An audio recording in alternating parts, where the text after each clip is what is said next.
皆さんこんばんは。では6時になりましたので、カレンによるグループコンサルティングをですね、早速始めさせていただきたいと思います。ではいつものですね、注意事項をお伝えしたいと思います。今日はですね、皆さんカレンが名前を呼ぶためにぜひお名前をアルファベットに変えてください。そして、顔出しもね、いつものようにしていただきたいと思います。録音録画は現金となっておりますので、またこちらもですね、30日間の期間限定で、動画の配信ご覧いただけますので、どうぞご安心ください。途中でのご入退場ですね、OK なんですけども、やっぱりせっかくの機会ですから、できるだけフルでですね、2時間ご参加いただければと思います。そしてお話になるとき以外は、ぜひミュートでお願いいたします。ではですね、今日の、通訳はですね、おなじみ岸原さんでございます。早速ですね、もうね、岸原さんにバトンパスしたいと思います。岸原さん、どうぞよろしくお願いします。よろしくお願いします。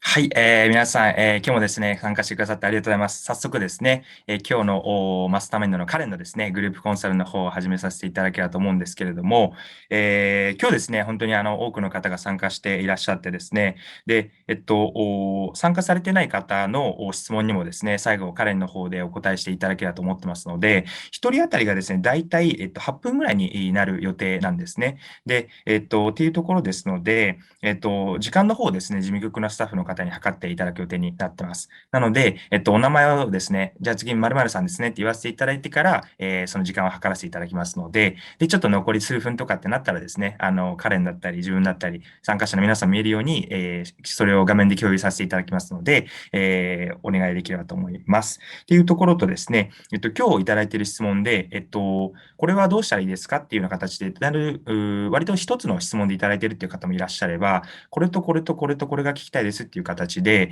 複数の質問をいただいているっていう方もいらっしゃるんですね。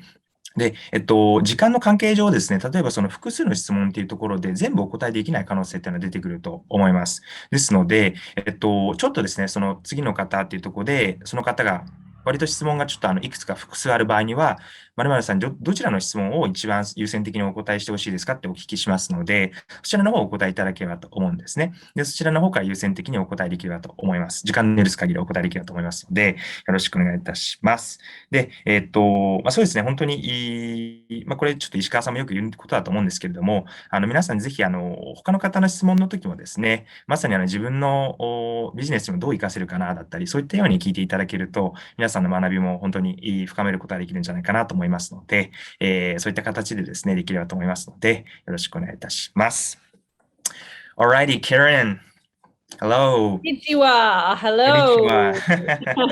All right. So I think you might have heard, but so we've got, so we have, quite a few people here today, and we have, yeah, several questions today. And so Okay. we actually have like 8 minutes each. Okay. And so we like to be, as much as possible, like quickly and, simply if possible. And also, we have kind of like, for some people, they have, several questions. And so I'm going to ask them like, what their, like prioritizes and maybe you can like answer. And if we have like, several questions, and if they're kind of like, simple or like, easy to answer for you, you can maybe say like, yes or no, and why is that? Why is this? And kind of thing, and kind of go through and, answer as many as questions as possible. Does that sound good? 最高ですね。最高ですね。ありがとうございます。Alrighty, so let's get started and Are go you going to be ahead. timekeeper? Is there somebody who'll tell me when 8 minutes is finished? Yes, so we have Okay. Kendricks here, and so he's gonna share Oh, his screen and hey, Kendricks. Woohoo. right. All Alrighty, right. so let's dive in. Yeah, ではで let's す。do it. Yes. ではですね、今からちょっと質問の方を出させていただきますので、こちらの方ですね。で、お答えしていきたいと思いますけど、まず一番最初がですね、ちょっと今この場にいらっしゃらない方もいらっしゃるかもしれないと思うんですけど、なるべくですね、順番通りにいければと思っております。ちょっとお待ちくださいね。はい。ではですね、最初に、内山さん。内山さん今いらっしゃらないですかね。いらっしゃらないですかね。そうしましたら、ちょっと内山さん飛ばさせていただきまして、ちょっとまた後ほど参加されましたら、戻らさせていただきます。では次に、寺本さんですね。寺本さん。寺本さん。寺本さん。寺本さん、いらっしゃいませ。ありがとうございます。はい。では寺本さんのですね、ご質問をお答えさせていただきたいと思うんですけれども、寺本さん、ちょっとミュート解除していただいて構いませんので、どちらの質問からですね、まず最初に彼に聞ければっていう思われてますか？えーっと、あ、ですね、この中ですと、そのクライアントに問診票というか、質問を書いていただいて、それを、話すときに、実際、僕もこうやってみようと思ったんですけども、相手とこちらが同時に見ながらってすごく難しいなと思ったんですよね。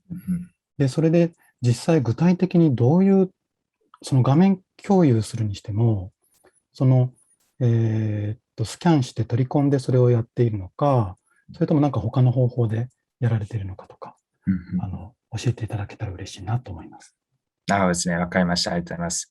Alrighty, Karen. So my name is Hitoshi. So nice to meet you. So my biggest, question is, I want to know how to kind of share on my screen with my clients. When I'm doing health coaching, especially when I'm, maybe like going through the questionnaire.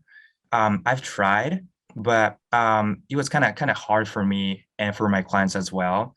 To see for me or like for clients. And so I want to know how you share, your screen with your clients. Yeah, you want me to start at that one? I think I can get through all these in 8 minutes, but in terms of how to share your screen, I use Zoom, just like Kendrick shared his screen then. I literally just use Zoom like this. So there's a share screen button at the bottom, and I share the screen with the questionnaire up with all their answers in there, and I just scroll down and go through it with them. Yeah.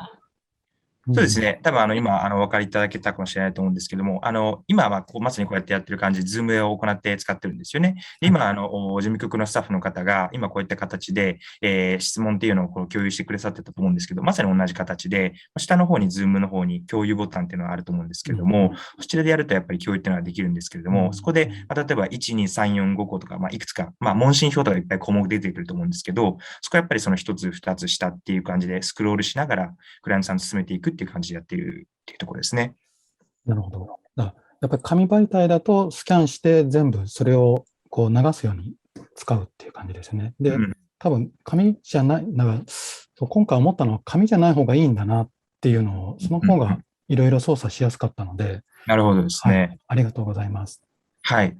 Yeah, Karen, for you, like, do you use like kind of like, scanned data for, when you're going through the questionnaire or like maybe like, Excel sheet or like spreadsheet or something like for, a user experience wise, like which is easier for you and your clients to use?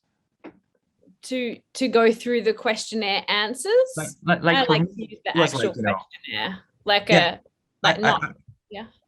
I scanned, the paper, right? So I printed and scanned. And so I used that, when I was like, sharing my screen, but it was kind of like, kind of hard for me and for my clients to kind of like, go through, scroll it down, like for user experience wise. And so I was wondering like if you were using like, Excel sheet or like spreadsheet or like, scanned data or.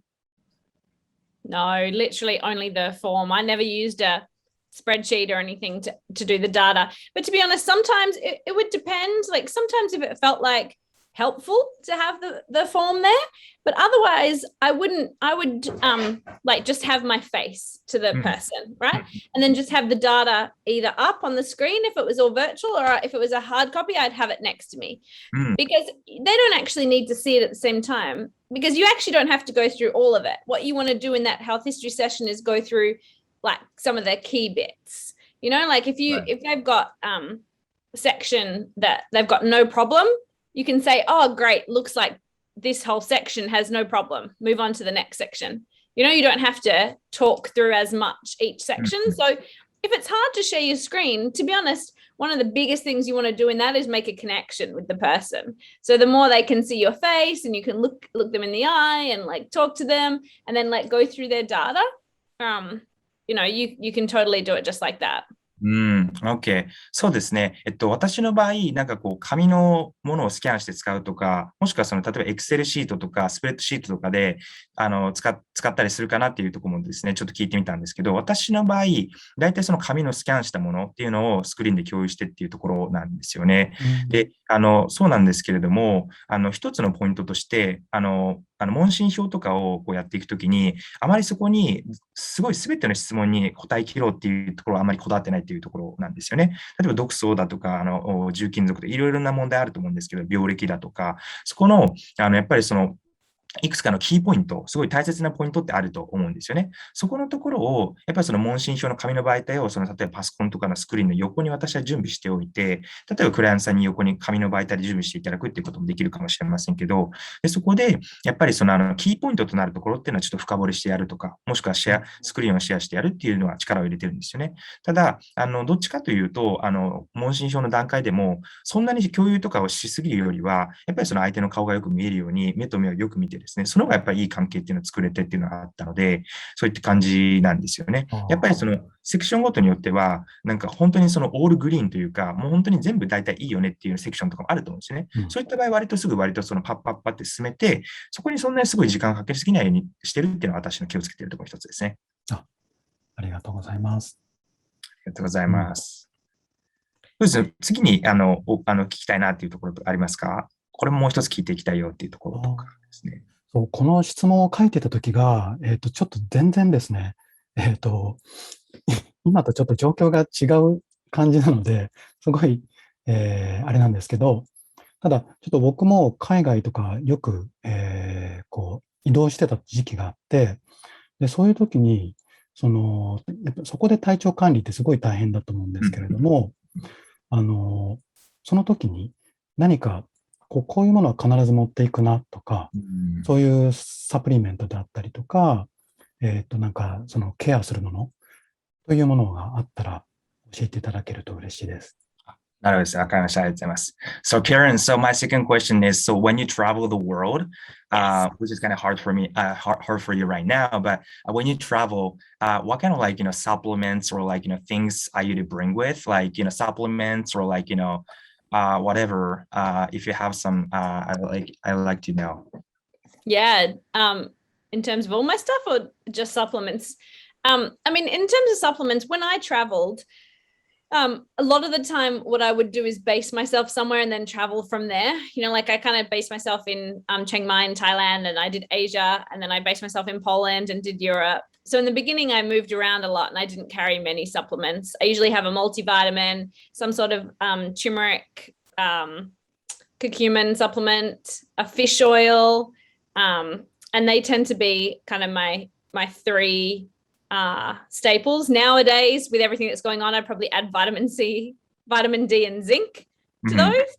But I just had my basics, and I didn't really have too much. And then when I got stationed at a place, I'd have more things. I'd have some protein powders. I'd have some stuff because I had a base. But when I just traveled, I kind of just had 3 or 4 of my essentials, and that was all.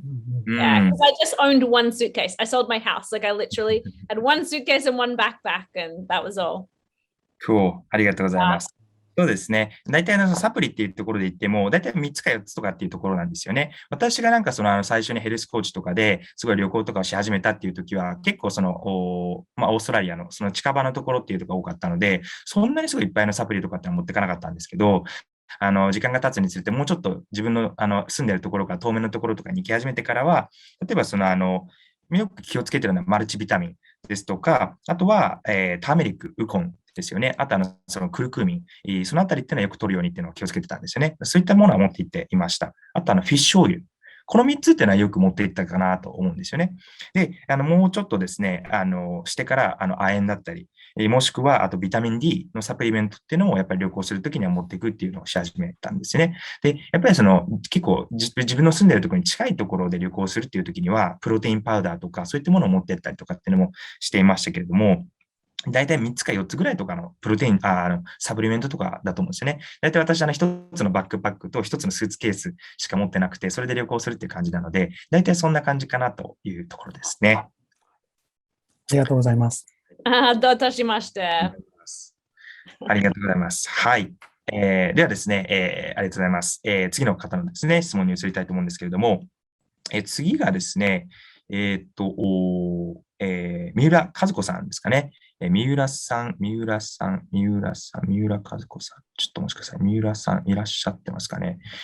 皆さんいらっしゃってますね。ありがとうございます。はい。では皆さんのですね、ちょっとご質問にお答えしたいと思うんですけれども、三浦さんのご質問はですね、時間がうまく使えていないので、日常の時間を効率よく使うために必要なことや方法を知りたいです。よろしくお願いいたします。Alrighty, Karen. So next question with Kazuko. Hi, Kazuko. So this is a question about time, hey? Yes. Know what to do? Yes. Big problem. I wish I could create more time myself, but I do have some tips to share with you. Cool. そうですね。時間がうまく使えてないので、その日常の時間効率よい、どういうふうにしたらいいですかっていうのはすごい大きな問題だと思うんですよね。で、ちょっと私の方でですね、いいアドバイスになるかなと思うところをいくつかご紹介したいと思います。One of the things that really changed my thinking about time management was to focus on managing your energy rather than your time. Like if you have so much energy, like you really can, it's the only way we can kind of create time, because a lot of the time, I know for me, let's say it gets to the evening and I'm just not productive. I can't do anything anymore. I'm too tired, right? If I had energy for another couple of hours, I cocould get so much more done. So that's the first thing. And go back to some of the stuff that we teach about boosting energy to see how you can get more energy to create more time. そうですね。まず一つ目なんですけど、それはですね、エネルギー、ごめんなさい、時間がやっぱないよ、時間がちょっと難しいよっていうところで、どうやって時間管理とかうまくできるかなっていうところを考えるっていうところがあると思うんですけれども、私にとって、すごい一番ですね、役に立ったことの一つはですね、実は時間がないからどういうふうにうまく時間を管理できるかなっていうふうに考えるよりも、どうやって時間のマネジメントとかができるかって考えるよりも、実はエネルギーを高めようっていうことの方が、もっとうまく時間を作るっていうことに、役に立つなっていうことが分かったんですね。っていうのは、私もですね、例えばその夕方とか夜になるにつれて、どんどん私の生産性というのは下がってくるわけですよね。夜とか夕方とかにちょっと仕事やりたいなとか、もっと時間うまく使えないかなって考えてもですね、なかなか難しいというところがありますので、そう考えたときにはですね、じゃあやっぱり生産性を高めるにはどうしたらいいのかと。生産性がやっぱ高いときの方が、やっぱりその時間が短くても多くの仕事とか、いろんなことがタスクとかできるっていうところがあるわけですよね。なので、まずは、どうやって時間管理ができるかっていう考える以上に、どうやって自分のエネルギー力を高めていくことができるかというところ、これを考えるっていうのはすごい効果的なんじゃないかなと思ってます。で、VH の本講座の中で私たちがお伝えしているような内容も、エネルギー力を高めるためにことをいろいろ伝えてますので、そちらの方も参考になると思うんですね。Okay, number 2. So I've got 4 tips. Number 2 is to batch your tasks. So rather than try to do everything every day, batch your tasks. So if you're doing content creation, do that on Mondays for 2 hours. If you've got client calls, see if you can put them all to Tuesdays and Thursdays. If you batch tasks, you can get more done in less time.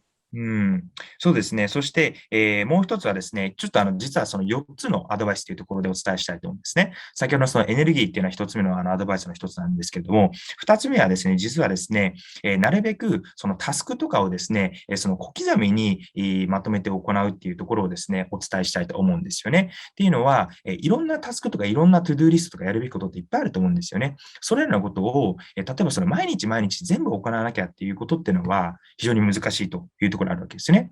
となるとですね、どういったことが効果的かというと、このやるべき項目とかっていうのを、一括りにまとめて分けるんですよね。で、それを、例えばその曜日ごとだとか、この日のこの数時間内でこれを行おうという形で、時間枠に区切って決めるということをするわけですよね。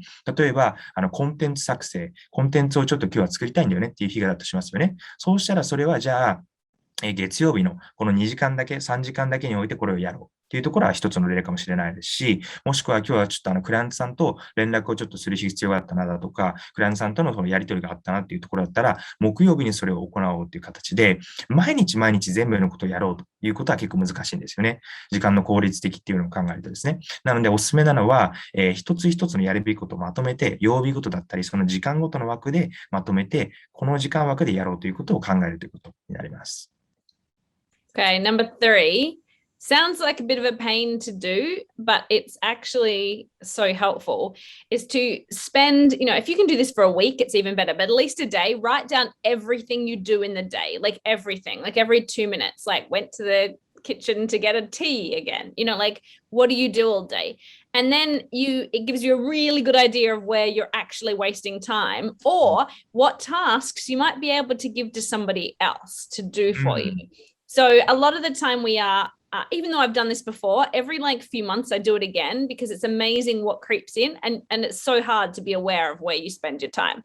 So detailing where you spend your time, having a real good look at it and see what are my income producing activities. Like what should I be spending my time on? Am I doing busy work that's not producing income or am I doing proper income producing activities through my day? Wow, cool. そうですね。ありがとうございます。3番目のですね、アドバイスなんですけども、それは実はですね、ちょっとですね、やるのは難しく聞こえるかもしれないんですけども、すごい力強いアドバイスの一つだと思うんですね。これはですね、1週間に1回できればいいと思います。1週間に1回できればいいと思うんですね。できると、1日に1回、毎日できるといいんですけれども、結構それは大変になるかもしれないので、1日に1回、ごめんなさい、1週間に1回でもできるといいと思うんですね。これ何をやるかというと、あなたのその1週間だったり、1日のスケジュールだったり、何をしてるかっていうことを実際に書き出してみるということをするわけなんですね。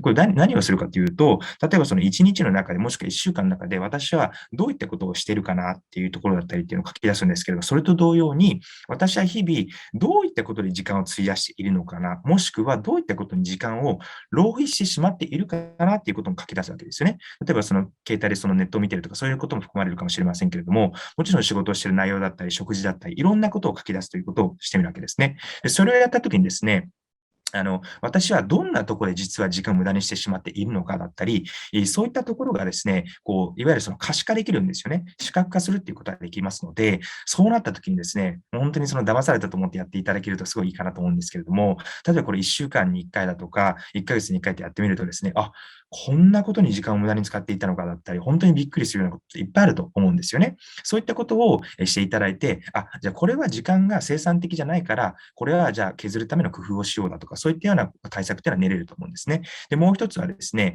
私がその仕事に関してのところでやっている活動、こういったところでどれが私の収入につながるようなタスクなのか、もしくは、こういったタスクっていうのは私の収入がアップにつながってないタスクなのか、そういったところも、書き出していったときに見ていただきたいと思うんですよね。そうなったときには、私の収入を上げるためのタスクっていうのはもちろん力を入れたらいいと思いますし、収入アップにならないような、ある意味ちょっと無駄になってるんじゃないかなっていうタスク、あまり力を入れないっていうことも、そういう一つの、その方向性の指針につながると思うんですね。で、もう一つがですね、そういったそのタスクとかを書き出したときに、私はどういったそのタスクを省けるかなっていうところと同様に、このタスクは誰か人に、いわゆるそのアルバイトだったり、外注とかいろいろあると思うんですけれども、他の人に任せられることはないかな。そういったことも考えていただくといいんですよね。でそういったことをしていただくときに、時間の効率っていうところでより効果的になるんじゃないかなっていうのは3つ目のアドバイスになります。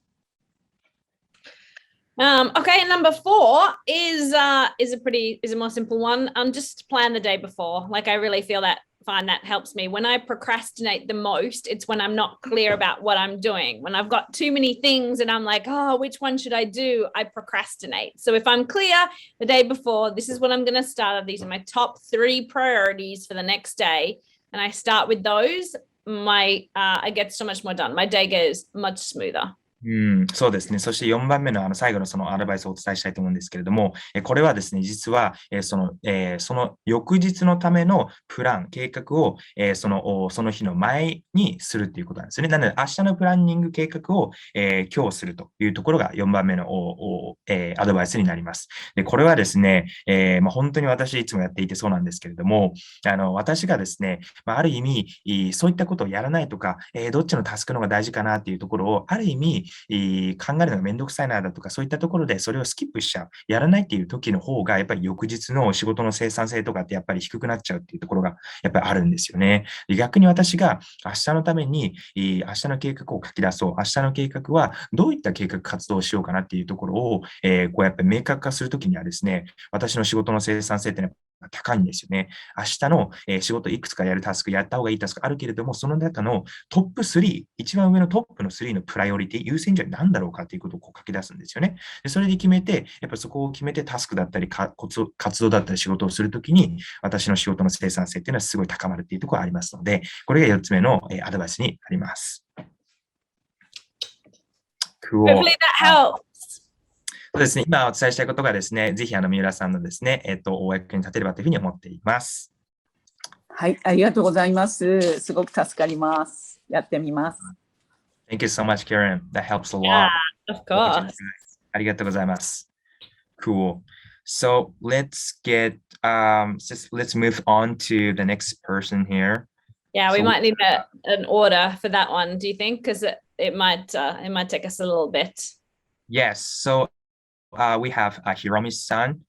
It might be for her clients or something, but I'd like to ask her, what her best prioritized question is. Like, see if it's already in priorities, whether we can start at 1 and just go down. Right, cool. Okay. はい。ではですね、次の質問でですね、伊藤ひろみさん、お質問の方に移らせていただければと思うんですけれども、1から5の質問をお伺いしてるんですけれども、これ、なんていうんですか、1番目、2番目、3番目という形で、はい。これが聞きたいという感じで、まず、おっしゃっていただいてもよろしいですか？はい。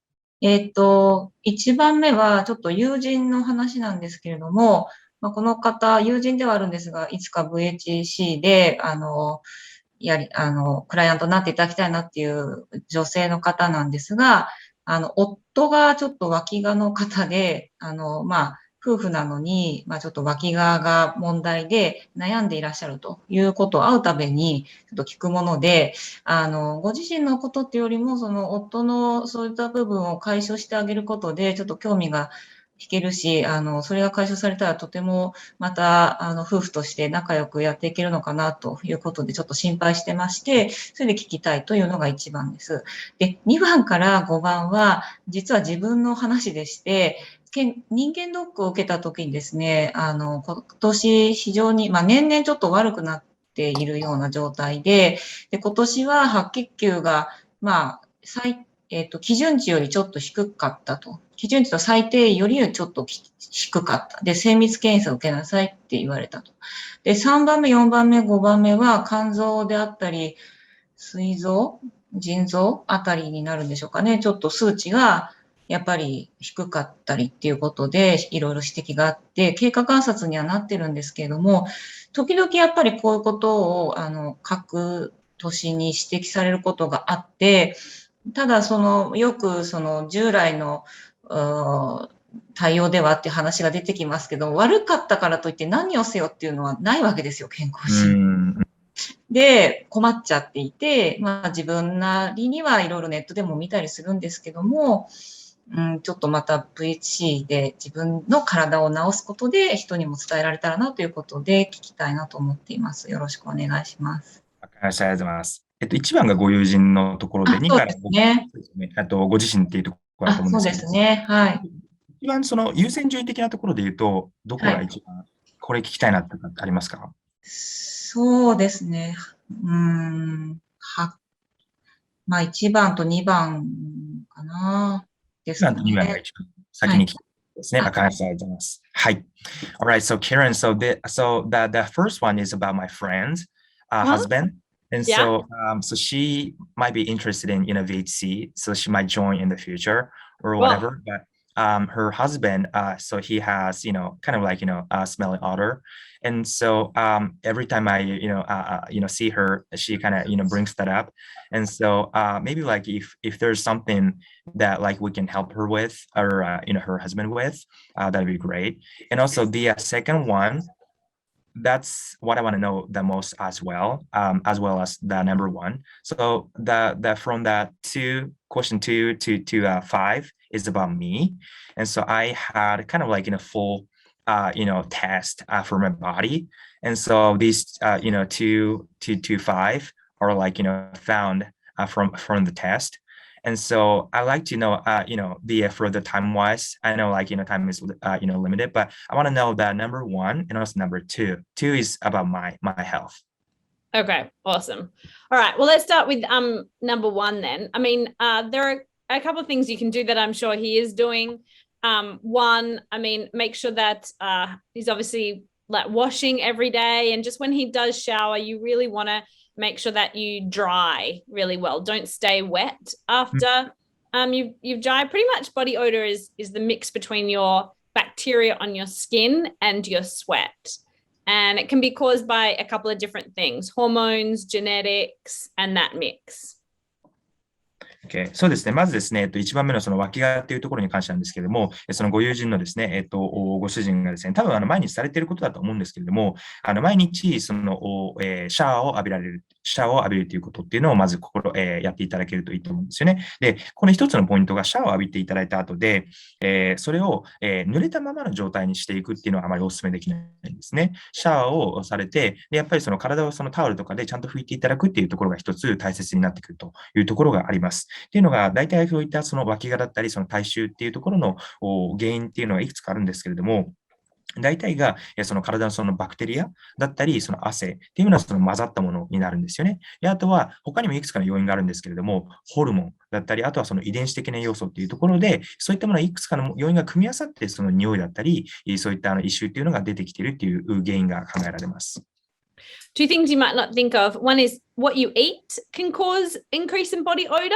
So stick to kind of the healthy type foods we talk about, get rid of sugar and those types of, the like artificial, those foods, processed foods versus organic healthy foods. And the other thing is that, like if people are stressed, like pretty much you sweat if you're like working out or if you're stressed. So one is caused by hormones, one's caused by like the heat, and the hormonal one, so caused by stress, actually smells more. So any of the stuff we talk about in BHC to do with stress can also help body odor.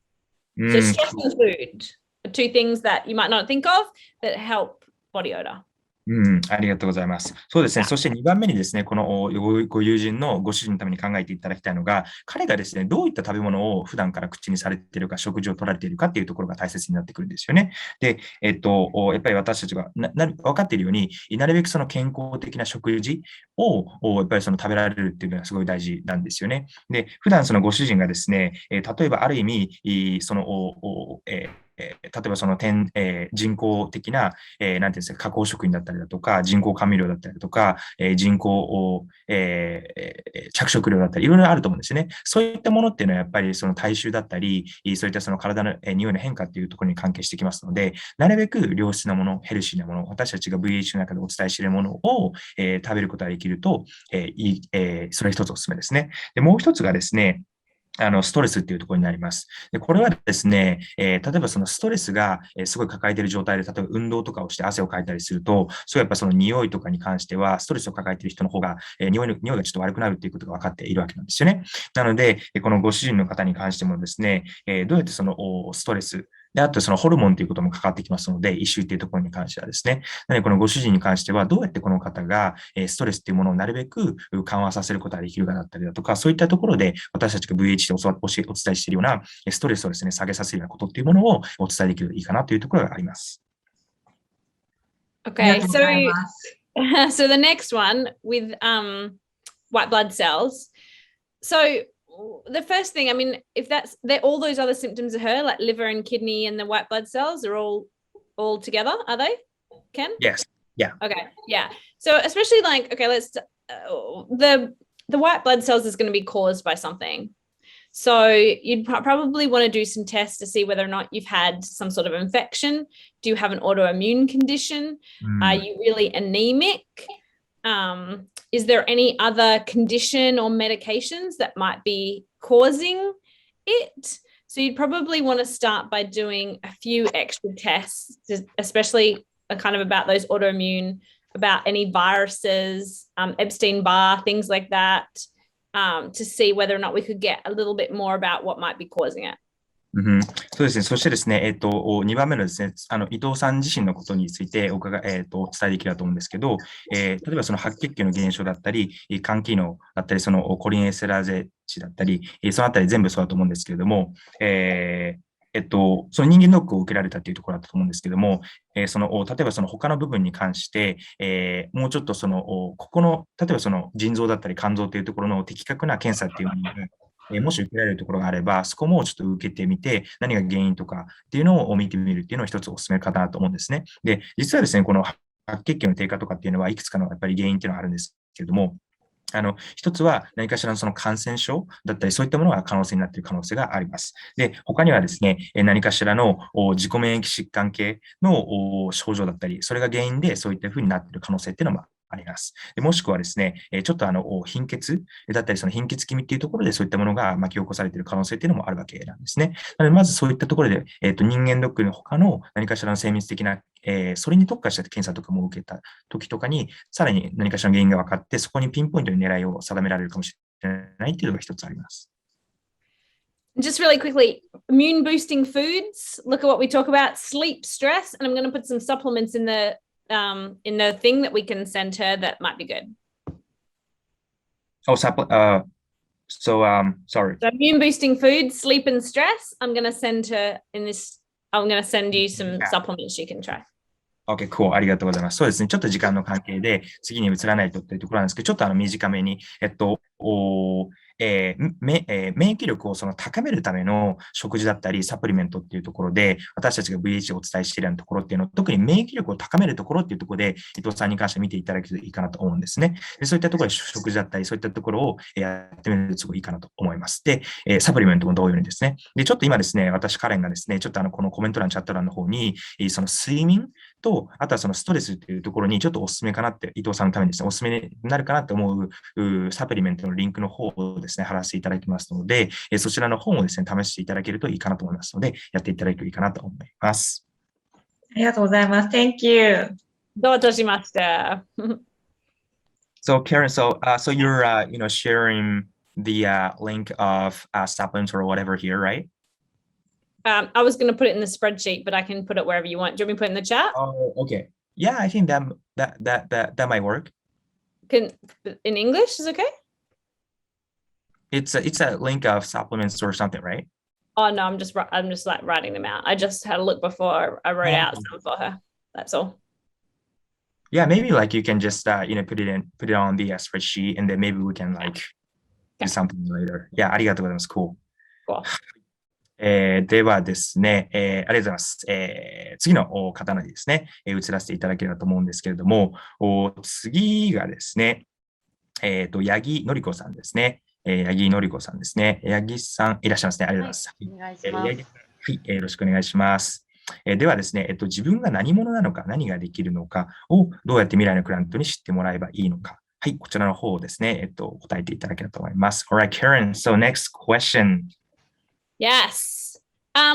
Well, the more that you create content, the more you get out there and talk to people, the more you, I guess, keep, don't hide behind your computer, I guess, go out and talk to people, the more they're going to be able to get to know who you are and what you can do for them.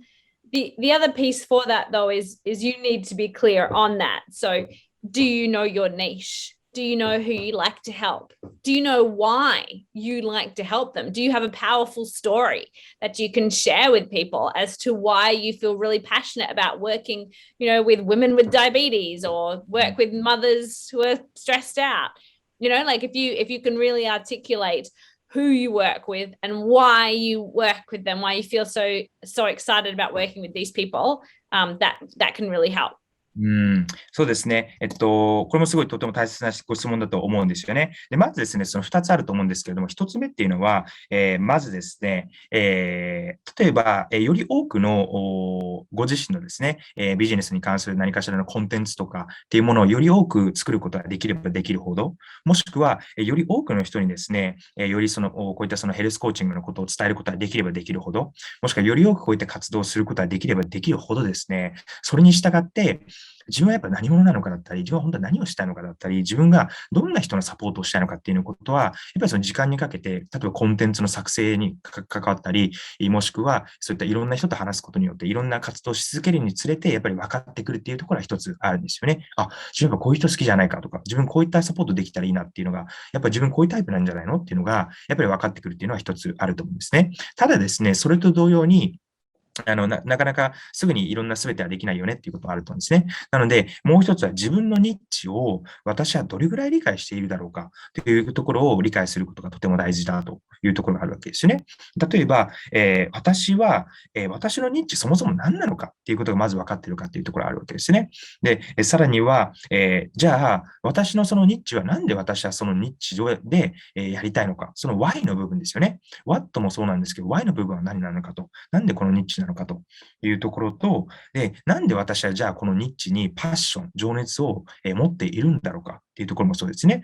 例えば、八木さんのニッチな分野っていうのが、例えばその糖尿病を抱えた女性っていうのをニッチだとしますよね。だったら、じゃあなんで私はそもそもこの糖尿病の女性っていうのをニッチにしたんだろうか。なんでなんだろうか。なんで情熱を持ってこの人たちにもサポートしたいと思っているんだろうか。っていうところなわけですよね。もしくは、例えばそのストレスを抱えたママ、ストレスを抱えたお母さん方っていうものを自分のニッチっていうところにした場合には、じゃあなんで私はそもそもストレスを抱えたお母さん、ママたちをサポートしたいのか、なんでなのか、情熱は何なのか、そこを考えるっていうところがとても大切になってきます。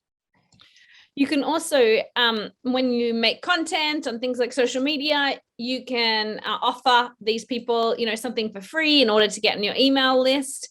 And then when you get people on your email list, your first couple of emails can talk a little bit more about you and again, why you're so passionate about what you do. So having a automatic email campaign that goes out when you get a new email subscriber can also work really well. And that's something that everybody should be trying to do with is convert your social media following or people that you meet out at a networking event or people that you engage with on Instagram and get them to your email list. And the easiest way to do that is to offer something for free in exchange for getting on your email list.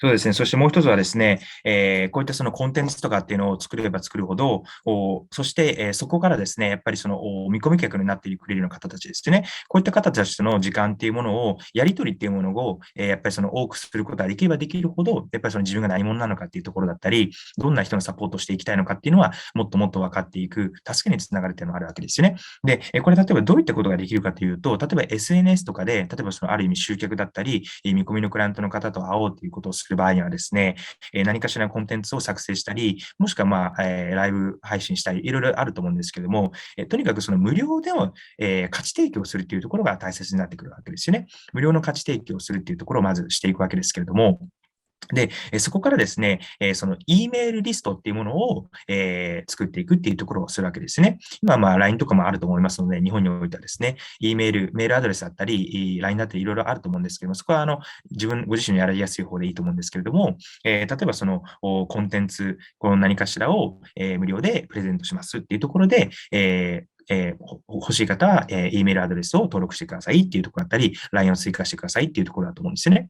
で、そういったところでですね、その無料で価値を提供する。その対価として、彼らの例えばその E メールアドレスだったり、LINE だったり、そういったところの連絡先っていうのを、いただくっていうところをしていくわけですね。でそこからその E メール、そのリストっていうのができてきたときに、その人たちやっぱりいろんなやり取りをするときに、初回の、例えばそのメッセージを送ったときとかのやり取りで、私はこういった人なんです。私はこういったニッチを持っていて、こういったところにパッションを掲げているんですっていうところをもうちょっと深掘りしてお話をするっていうところを、その1回目の、やり取りをした人たちにするといいと思うんですね。で、そういったことをすればするほど、私やっぱこういった人たちがニッチなのかなとか、こういった人たちのサポートしたいなっていうのは分かってくると思うんですね。で、これはですね、八木さんに関わらず、こういったその E メールリストだったり、リストを集めていくっていうところ、無料で価値提供することによって、やっぱりその見込み客だったり、顧客のリストを集めていくっていうところはぜひやっていただけるといいと思うんですね。And also, just quickly, in terms of what I can do for them, one of the best ways to convey that is through stories or testimonials. So even if you've only worked with a couple of people, see if you can get them to write you a testimonial or do a video testimonial for you is amazing. But even if they can't, write down bits and pieces from their story so that you can use those examples when you're talking to potential clients, because the best ways to tell them what you can do for them is through what you've done for others. そうですね。そしてですね、もう一つ最後にお伝えできればと思うんですけれども、とてもやっぱりこういった例えば、ビジネスをやっていくにあたったりだとか、もっと多くの人にこういったメッセージを伝えていくことができるようになるために、とても役に立つことはですね、やっぱりお客様の声っていうものがとても大切になってくるわけなんですよね。八木さんにどんなヘルスコーチングがしてもらえたのか、お客様の声っていうのがすごいいいわけですよね。すごい良くなった、ここが良かったっていうところを書いていただくわけなんですけれども、これはですね、例えばクライアントさんに実際に、例えば文章で書いていただいてだったり、それを送ってもらうだったり、もしくは可能であれば、動画を撮っていただいて、八木さんのヘルスコーチングこうだったんですっていうような動画を撮っていただくとかできると思うんですね。もしですね、動画だったり、書いていただくっていうのは難しいのであれば、八木さんご自身が、例えば本人の許可を取ってですね、ちょっとこういった変化があったっていうのを書いていいとか、許可とか取った方がいいかもしれませんけれども、ご自身で書くっていうこともできると思うんですね。ただですね、やっぱり、このビジネスをしていくにあたって、もしくは集客をしていくにあたって、一番ベストな戦略っていうものは、人の結果なんですよね。っていうのは、私はこういったことできますよ、しますよっていうのもそうなんですけれども、私はこういったことをして、こんな結果を得られましたっていうところを、やっぱり一番強い強力なツールでありますので、そこをやっていただけるといいかなというふうに思います。ありがとうございます。 Yes. Thank you so much, Karen. I love you. You're most welcome. Yeah, of course. I think that's probably pretty close to time for that, isn't it? Right. Yeah, I think so too. Yeah. Okay, awesome. Cool. Should we do the next one then? Yes. はい、ありがとうございます。ではですね、次の方のご質問にですね、移らせていただければと思うんですけれども、次の方がですね、八木さんの次はですね、菅野智光さんですね。菅野さんですね。菅野さんいらっしゃいますかね。菅野と言います。菅野と言います。菅野さんですね。すみません。失礼しました。はい、よろしくお願いします。ごめんなさい。ちょっとお待ちくださいね。カメラで、今ちょっと自分確認ができていません、なんですけれども、菅野さん、いらっしゃいます。すみません。ありがとうございます。菅野さんですね。はい。ありがとうございます。ではですね、小児に対するプチ断食について、対応年齢や注意点などありますか？ Alrighty, so the next question. Kids. This one? Yes. Yeah. Look, there's a couple of things on this.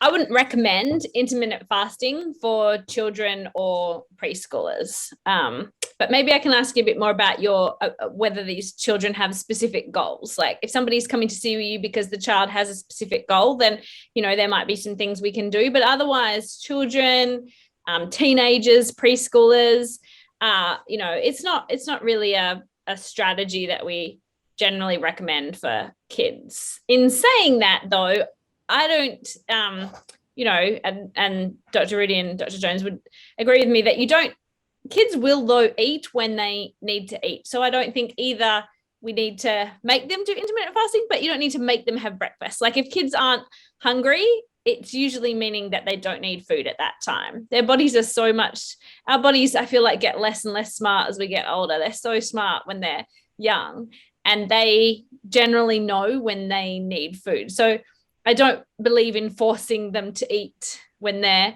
not hungry either. If they don't want breakfast, they don't want breakfast unless, of course, again, they've got a goal, they're into sport, it's affecting their day or concentration. But as with any strategy, when it comes to diet, it is looking at what that individual's goal is. But generally, as a strategy, intermittent fasting isn't something I would implement for kids. ありがとうございます。そうですね。まずですね、お伝えしたいのは、実はですね、その小さいお子さんだったり、小児の方だったり、あとはティーンエイジャーとかもそうなんですけれども、10代のお子さんとかですね、基本的には、このプチ断食っていうものは、私たちは、お勧めをするっていうことはしていないんですね。で、まずですね、やっぱり彼らの発育期だったり、成長の段階というところがあって、やっぱり栄養っていうものを、本当に彼らができるだけ取ることとかがやっぱり大事っていうところがあるんですけれども、もう一つがですね、彼らはですね、その小さい頃っていうのは、ある意味その私たちっていうのはですね、成長すれば、年齢的に年を取れば取るほど、成長すれば成長するほど、実は逆に反比例して体っていうのはスマートさを失ってくるっていうのがあると思うんですね。この時間帯に食事を食べなきゃみたいな感じで、ある意味、それは実はスマートではないっていうところがあると思うんですね。逆に、そういったその年の小さいお子さんだったり、子供の方が年が若ければ若いほど、彼らある意味その体に対してもっとよりスマートだと思うんですよね。ある意味、体の言うことにすぐ反応して、体の言っていることによく耳を聞いてると思うんですよね。お腹が空いた時に、腹減った、じゃあ食おうっていうのがやっぱり子供だと思うんですよね。なんで、基本的にまず先ほどお伝えしたように、小さいお子さんやその小児の方には、このプチ断食っていうのはお勧めをしないのが私たちのやり方なんですよね。ただ、そのお子さんの、例えば朝起きた時に、例えばお母さんとかお父さんがその朝食できたよ、食べるっていう風になった時に、お子さんがです、その小児のお子さんがですね、お腹空いてないんだけどっていう時とかあると思うんですね。そういう時に無理にやっぱり食事を食べさせようっていうのは、ある意味そういったその、本当にその体本来の、願望だったりそういったことに反しているわけですよね。でそういったところであれば、子供がお腹空いての朝ごはん食べたくないんだよっていうのであれば別に食べさせなくていいと思うんですよね。ある意味そういったことをしたら、そのプチ断食的なところにはなるかもしれませんけれども、なので、まずその小児の方にですね、プチ断食どうのこうのっていうところを、するかしないかっていうところで考えたときには、いくつかの項目を考えていただけるといいと思うんですけれども、一つが彼らの目標はゴールは何なのか。例えばその、部活とかをやっていて、何かしら目標やゴールがあるのかっていうところを聞いていただけるといいと思うんですね。そのお子さんにですね。で、あとは、やっぱりそのスポーツとかをしているかどうかとか、そういったことも聞くといいと思うんですね。で、普段そういったその日中の何かしらそのどういったパフォーマンスだったり、例えば集中できないんだとか、そういったところも聞いてみるといいと思うんですよね。で、あとはその便秘があるかどうかだとか、そういったところも聞いていただけるといいかなと思うんですね。で、そこがやっぱり判断して、よりベストな、何かしらのコーチングだったり、アドバイスっていうのができればいいかなというふうには思っています。ありがとうございます。ちょっとこの小児の質問をしたのが、僕自身がプチダンインターミテントファスティングをやってるんですけど、子供と接するときに朝ごはんを食べないっていうのが普通になって、コーヒーとギーとか MCT オイルを入れてるっていうのを飲んでるだけだと。なんで食べないのと。じゃあ朝ごはん食べない方が大人はいいんだよと。じゃあ僕も食べるのやめるとかって言われると、ちょっと母親が困ってしまうようなことがあって、っていうのがありましたと。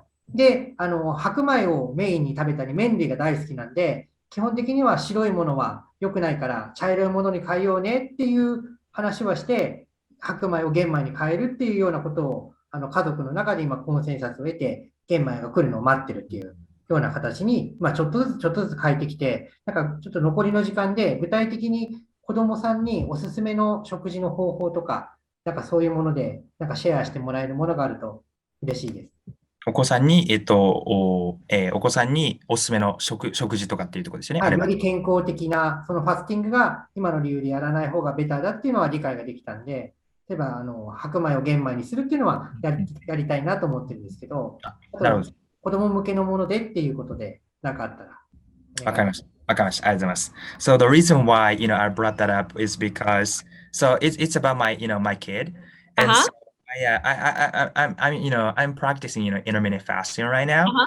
And, because of that, I quit, having breakfast. And so Uh-huh. I usually, I put like some, MCT oil or like, ghee into my coffee, like make like some like, bulletproof or like, superhuman, coffee or something.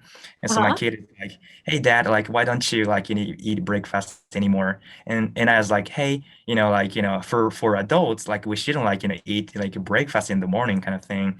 And so my kid was like, okay, so I'm gonna quit my breakfast then too. And so I was like, oh okay, but my mom, my wife is like, no, like he should like eat, and so I just understood like how like children like shouldn't really do intermittent fasting. I get that, but with that being said, so I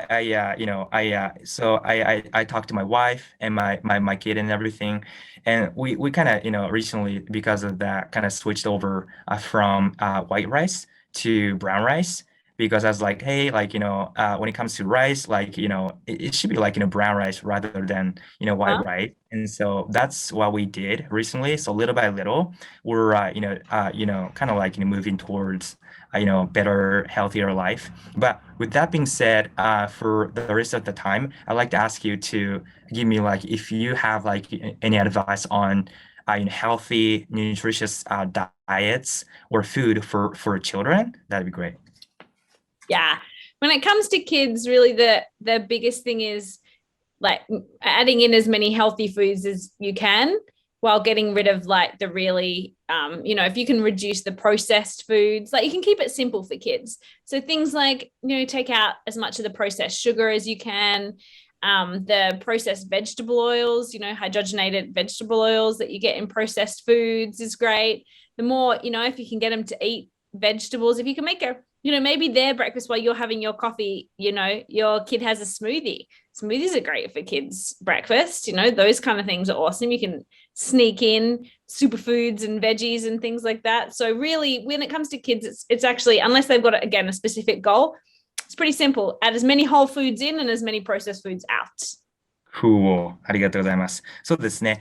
お子さんに関してなんですけれども、結構やっぱシンプルなんですよね。なるべくヘルシーフードですよね。ヘルシーな食べ物っていうものを、やっぱりその食生活、食卓の方に入れる。やっぱりその先ほどお伝えされたように、なるべく玄米とかっていうのもいいオプションの一つだと思うんですよね。そんな形で、なるべくヘルシーな食べ物、ヘルシーな食事生活を入れるっていうことがすごいいいと思います。で、それをしつつですね、加工食品だったり、加工された砂糖だったり、生成された砂糖だったり、もしくは植物油だったり、あまりその健康的ではない油だったり、もしくは、本当にその着色料だったり、加工食品全般的にですよね、こういったものを少なくしていくっていうことをすると、お子さんにとってはすごいいいと思うんですよね。で、もう一つは例えばですね、お子さんが、朝食を食べたいっていうのはやっぱりお勧めしたらいいと思いますし、食べたくないっていうのだったら別にいいと思うんですけれども、もしお子さんが食事を食べたい、もしくは飲み物だけでも飲みたいっていう場合はですね、例えばそのカオンさんが、その午前にそのコーヒーを飲まれるっていう時に、お子さんにはコーヒーではなくて、例えばスムージーを一緒に作ってあげるみたいな。でも逆にその MCT オイルだったり、ギーだったり、その普段コーヒーに入れているような健康的なものはスムージーに入れてあげて、それであげるとか、そういったものっていうのをお勧めできるんじゃないかなと思うんですね。ただですね、いろいろお伝えしましたけれども、すごいシンプルな、原則がやっぱりあります。お子さんの栄養にとってですね。なるべくホールフーズですね。なるべく加工されているものではなくて、やっぱり生に近い状態のものを、与えてあげる。食生活においてですね。そして、なるべく健康ヘルシーなものを取り入れて、なるべく加工されているものや、その人工的なものをアウトさせる。なるべくこういったものを排除させる。インが健康的なもの、アウトが悪いもの。人工的なものっていうものをしていただけるとすごいシンプルで分かりやすくて、そしてとても健康的かなと思います。Thank you very much. Very helpful. I've challenged it. Thank you. You're welcome. ありがとうございます。ありがとうございます。はい、cool。はい。ではですね、次の質問ですね、移らせていただきたいと思うんですけれども。はい、すみません。内山さんがこれいらっしゃってるので、一番上の内山浩二さんの、はい、ご質問お願いしてよろしいですか？はい、ありがとうございました。ではですね、内山さん、よろしくお願いします。ちょっとですね、内山さんがいくつかのご質問あると思うんですけれども、内山さんの一番、まず彼に聞きたいっていうところは、資金繰りっていうところからっていうところでよろしいですか？それか、次の質問とかの方がお聞きしたいですかね。もしもし、聞こえますか？はい、はい、聞こえます。すいません。ちょっとズームの調子が悪くて申し訳ございませんでした。こんな形になってしまいました。そうですね、要はビジネスをやっていく中でのそのスピード感、例えば今、一つの、石川さんとみんなでこうやってるじゃないですか。例えば、50万のプログラムを作って、それをリリースするまで、大体どんぐらいの、なんていうんですかね、そのスピード感でやるのかっていうところ。あと、カレンだったら、資金繰り苦しいときどういうことをやるのかなっていう、それ聞きたいです。はい。なるほどですね。わかりました。ありがとうございます。はい。Karen, so we have Mr. Koji here. So we'd like to move on to the first question. Okay. Koji here. So my biggest questions I want to ask you about are the finance, so financing, and also the like speed. So I'm like so obviously we're having this mastermind with Utah and you guys. and talking about how like we can create a kind of like more high ticket program, like maybe like five grand or something. Yeah. And so with that, I want to know like when you were creating a high ticket program, like I kind of wanted to know like for you like the speed, like how like speedy you were doing that, or like like what you were doing, like how long you took and everything, or like how long we should take, things like that. And also how long does it take to do what? Sorry, how long is the program or create or like to launch, like let's say okay, I start working on this, and then until like okay, like I get this done, launch a program, or like okay. kind of thing. And also the other thing is financing. And so when you were tight in budget or something like that, like for you, like what were you doing? Tight on budget, like myself, or Yes. when my clients were tight on a budget? You. Okay. When you were building your business, and but when you were tight in budget. Yeah. Okay. And so the first one is in terms of time. Like one of the biggest things that I wish I had done more of, and I did more of as I launched more and more programs throughout my business, is to sell before I created the program. So if you tell me to create the program, my 6-month program, my 5K program, whatever, I will take a while to do that. Sometimes I can be slow. But if I sell it first, so what I do in order is create the outline of my program. This is how, so I know roughly, I know what I'm selling. I know what I want to do. And then you go out and focus on content creation, getting that email list, offering health history questionnaire sessions, and getting clients. Then as soon as you get your first client, that will make you start creating the content for your program. And that's what I always recommend. That's what I always do now. I sell first and then create the program after. Does that kind of answer the speed question? I think so. Yeah, I'm gonna ask him too, but そうですね。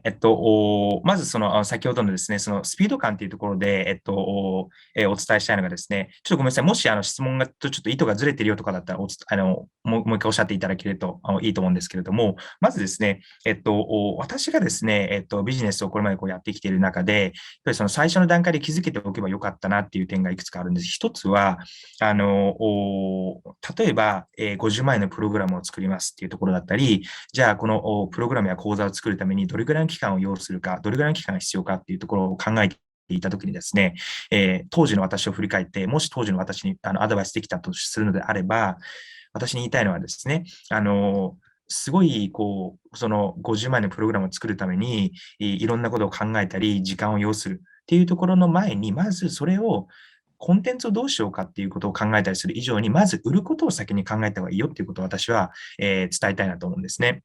っていうのが、私がですね、何かしらのじゃあ6ヶ月間のプログラムを今から作るっていうためにどれぐらいの期間に必要かな、3ヶ月、4ヶ月で作れるかなとか、どれぐらいの時間で作れるかな、そのスピード感の話でですね、もしくは、いくらの金額に決めるか、金額が50万円がいいかな、30万円がいいかな、そういったことを考えてしまうとですね、結構割と、すごい時間かかってしまうっていうところがやっぱあったんですね。でそれを踏まえて言うと、今私が明らかにやっぱり、明らかにもっとうまく機能するっていうことが分かっているのは、作ってから売るではなくて、売ってから作るっていうふうに考え方が切り替わったんですね。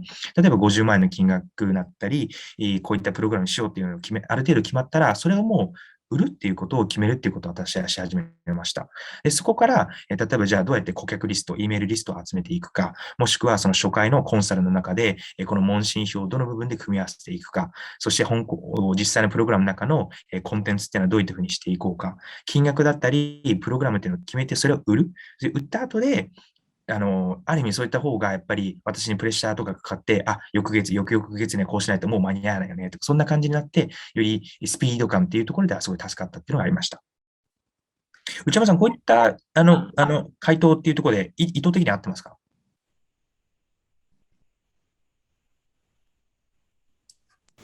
内山さん、多分ミュート。はい。すいません。ちょっとスマホで申し訳ないです。いえいえ。はい、ありがとうございます。そうですね。ありがとうございます。まあ、スピード感、そうですね。で、あとは期間的なものは、その商品によって変わったりしますやっぱり。6ヶ月とか3ヶ月間とか、期間的なものまあだって要はこれ売ろうと思って、で、今、一番最初に売ることを第一に考えると。そこに行くまでのこのスピード感。じゃあ、売ろうって決めて、そうそう。実際に、そう、みんなにリアクションもするまでのこの時間ってどんぐらいなのかなっていうのをちょっと聞きたいですね。なるほどですね。わかりました。はい。ありがとうございます。はい。Okay, so Karen, cool, thank you. So I get it. So let's say like, okay, so I start selling this program or that program. So I think it depends on programs, like 3 grand program or like 5 grand program or like group coaching session or whatever.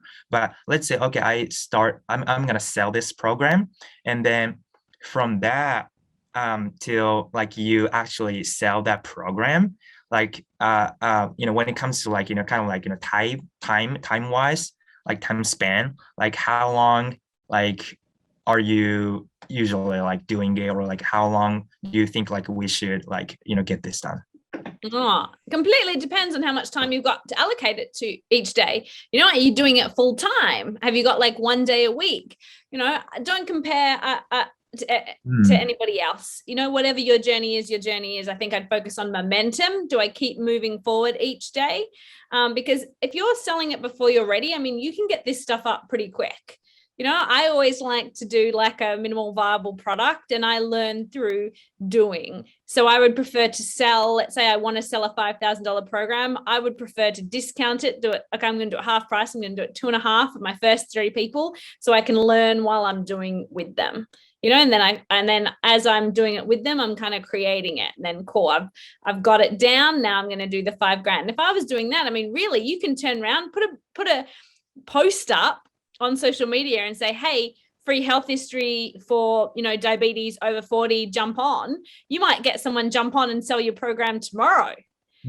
Or you might need to build a bit more of an audience first. It might take you a couple of months to get your outline right in your mind. So it kind of depends on how fast you're moving and how confident you can be in selling your first program. But I wouldn't hold back. I learn by doing, and the more you can get momentum with these clients, even if you're don't be scared of doing something wrong. It's okay to say, I don't know, I'm going to find out for you. Cool. So imperfect action, right? Yeah, imperfect action. You got it. Absolutely. Yeah. Cool. ありがとうございます。そうですね。先ほどのところで、例えば、30万円のプログラムなのか、もしくは50万円のプログラムなのか、もしくはグループコーチングプログラム、いろいろあると思うんですよね。ただ、今、内山さんがおっしゃられたように、そのプログラムによるっていうところだと思うんですけど、実際にじゃあ、まず最初に売って、じゃあ実際に売れるまで、もしくはその反応とかリアクションが来るまで、どれぐらいの期間があるのかっていうところだと思うんですけれども、これもですね、結構やっぱり人によるっていうところなんですよね。人によるっていうところでして、例えばある人は、もうフルタイムでずっとこのヘルスコーチングに集中している人がいたとして、もしくは片やある方は本業もありつつこれをしているというところで、例えば1週間に1日だったりだとか、1日に1時間っていうような、人によってその時間のかけれる比率っていうものとか、もしくは自信の度合いだったりだとか、持ってる知識だったりっていうところにやっぱ寄ってくると思いますので、一概にやっぱ言えないっていうところと、人によるっていうところがあると思うんですね。で、もう一つはですね、やっぱりある意味その人と比べる必要っていうのはやっぱりないと思いますし、やっぱりそのご自身のペースっていうのはあると思いますし、あと英語でやっぱりジャーニーっていうような言い方をしますけれども、それぞれのそのヘルスコーチとしての旅路っていうものが皆さんそれぞれお持ちだと思うんですよね。そこはやっぱりそのご自身のヘルスコーチとしての旅路、ヘルスコーチとしての道っていうのは他の人とやっぱり異なると思いますので、そこはなんか本当に人によるのかなっていうのは思うんですよね。ただ、例えば私の例で言うと、私がじゃあ50万円のプログラムを作ろうっていうふうに売って、で、これを売るっていうふうに決めたときに、例えばそのある程度の時間期間を要して、数週間、数ヶ月とかですね、なかなか人が買ってくれないなとかってなったときには、そういう金額を半額にしてとか、25万円で、それちょっとコンテンツの量とかも下げるんですけど、25万円でやれるよっていうところとかで、その方向を変えたらとか。で、そうなった時に実際に25万円っていう金額とかでクライアントさんがそれを、お金を払ってくれたっていうこととかがあったんですよね。で、その25万円とかっていうものは本当にやりたかった50万円のフルのプログラムより半分のものになってるんですけど、その25万円ってお金の範囲でやって、で、ここはもっと改善した方がいいよねだとか、ここはすごいうまくいったっていうところっていうのが、やっぱりその25万円っていうところでもある程度のデータだったり、その人々の反応っていうのは得られるわけなんですよね。なので、そういった意味でもまずは、例えば金額とかっていうのも、本当にすごいフレキシブルで良かったと思ってますし、とにかくその活動すればしたほど、やっぱりその反応が得られて、そこから次にじゃあ、さらに本当に50万円のプログラムを作った時に、その25万円での経験っていうのはすごい役に立ったっていうこともありました。なので、本当にある意味、こういったその無料の投稿をして、無料で問診票をやっています。糖尿病の方を対象とします。もしそういうのを出せば、買う買わないかはわからないですけども、ある程度のやっぱ反応ってあると思うんですね。で、もしかしたら実際に翌日にも50万円っていう金額をお支払いをされて、クライアントになられるということもあり得るかもしれないと思うんですね。っていうところで、やっぱりその1日でも売れちゃうっていうことも、言うこともできるかもしれませんですし、人によっては数週間ということになるかもしれませんけれども、本当にさっき最後にカレンさんに最後言ってましたけども、インパーフェクトアクションっていうところで、不完全であってもやっぱりやってみるっていうところが、すごい、本当にそのスピードがどんどん上がっていくよっていうところを彼女がおっしゃられていたというところですね。大丈夫ですか？ありがとうございました。すいません、お時間。ありがとうございました。ありがとうございます。ありがとうございます。Thank you. ありがとうございます。Cool. So let's move on to the next question here. So we had Mr. Koji. And so next, I think we were with Number 8, is that right? Or 8? Kano-san. Yeah, 8. Amano-san. So Yasuhisa Amano-san, I think. はい。よろしくお願いします。はい。天野さんよろしくお願いします。8番目の質問ですね。ニッチの決め方が全く分からなくて困っています。50歳からのピンピンコロニのための食事術をテーマにしているんですが、迷っています。一生健康、一生元気、一生喜び、一生楽しいがサブテーマです。これでいいのかなと心配です。アドバイスよろしくお願いします。はい。ありがとうございます。Alright, Karen, so that question number 8, Nish. I think that's a good niche. I think doing, the over 50s or, you could even do over 60s, but yeah, over 50s, helping them, with healthy eating choices could be really good. You could add in there some words around either a couple of things. You could focus more on kind of longevity, which is kind of what you've got there in terms of healthy, energetic, happy, enjoyable. It's kind of I think if you could, some of the things that work really well is kind of bringing longevity into that. And the other thing is whether or not you wanted to split it out into men or women. Like, do you have a preference between working with men and women? Because there are definitely, as you get into that age group, some different things you could look at for either one of those categories. So that could be a way to kind of niche down a little bit further. そうですね。まず、50歳からのピンピンコロニのための食事術。すごいいいテーマだと思うんですよね。いいニッチだと思っています。60歳以上の方を対象にしてももちろんいいと思いますし、50歳からのってももちろんいいと思うんですけれども、ここにですね、例えば、食べるもの、食事のそのチョイス、選択肢っていうものとかも、やっぱりその一つの要素だったりテーマとして、サブテーマとかで付け加えるとかもいいかなっていうのは思いました。あとは、いくつかですね、一つ思ったアイデアとしては、その長寿、長生きっていうところ、英語ではロンジビティっていうふうに言いますけれども、日本語だと長寿だ、長生きっていう意味合いですよね。こういったところも、サブテーマとかの中に一つ入れるのも、アイデアとしてはいいことの一つかもなっていう気がしました。もちろんこれはお任せしますけれども、今サブテーマで書かれているようなハッピーだったり楽しいだったり元気っていうところにこの長寿や長生きっていうところっていうのは結構組み合わせやすいんじゃないかなって思ったんですね。で、あとですね、一つ思ったんですけれども、このニッチの部分で天野さんがですね、ターゲットされるところ、ニッチの分野っていうのは、例えばその男性か女性か、ここも、決めると、よりニッチっていうのは絞りやすくなってくるかなと思います。50歳からのっていうところで、50歳からの男性のピンピンコロリなのか、50歳からの女性のピンピンコロリなのかっていうところによっても、やっぱりニッチだったり、そこに持つターゲット層っていう方も変わってくると思いますので、男性か女性か、これも決められるのもすごいいいんじゃないかなと思いました。ありがとうございます。Do you know if you do you prefer to do men or women? Is there a preference?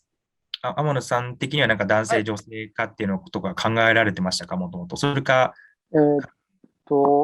介護のことがあって、一番気になってたのは、老老介護って大変だっていうのはもういろんな意味でも周知なことなので、で、お金もかかりますよね。もしそうでないとすると。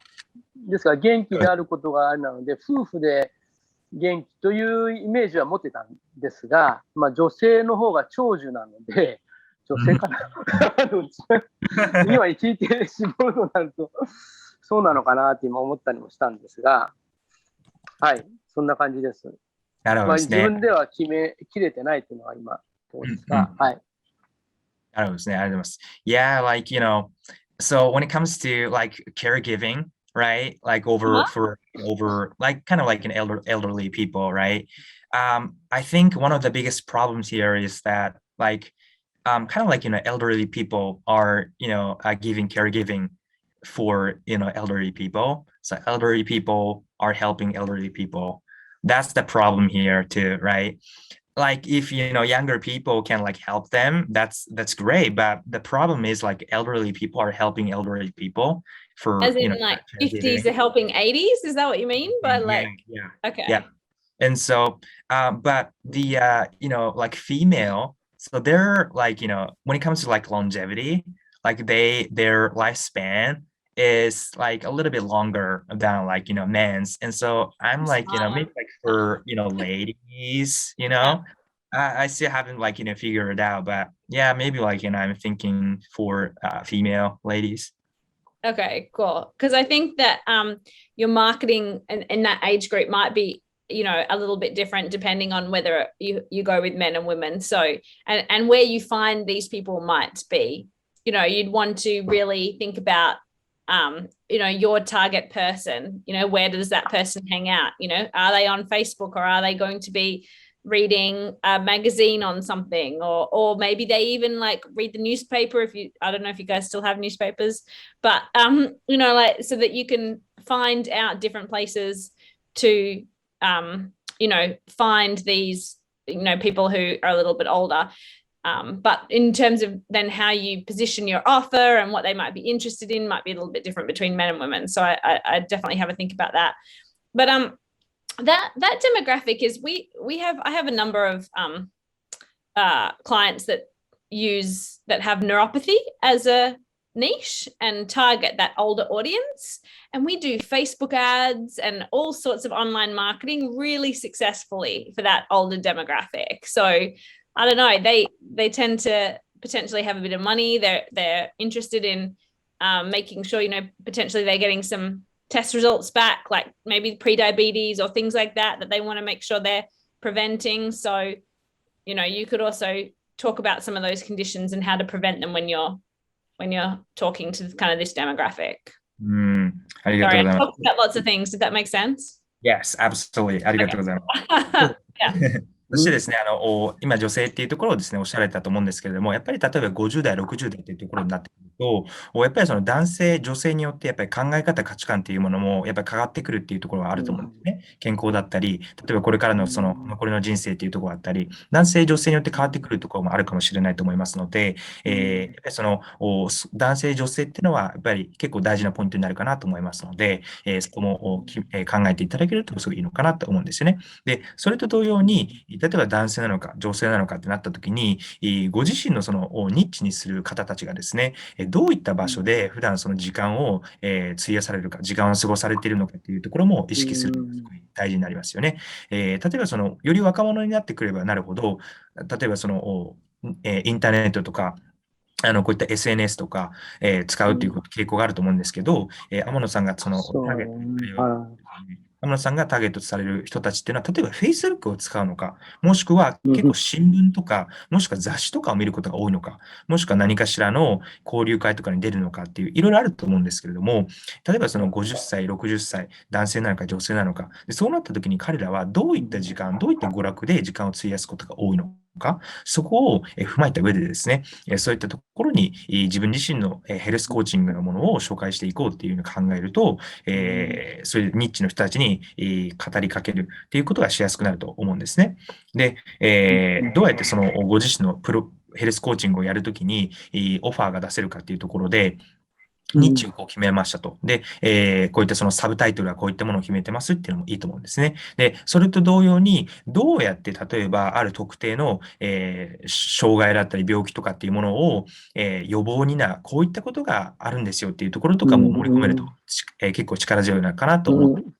ちょっと私がですね、以前、ちょっとあったのは、その、割とその高齢者寄りのその神経障害とかがある方たちに対しての、ちょっとそういったプログラムとかっていうのを行ったことがあったんですけれども、実は結構すごいうまくいったんですね。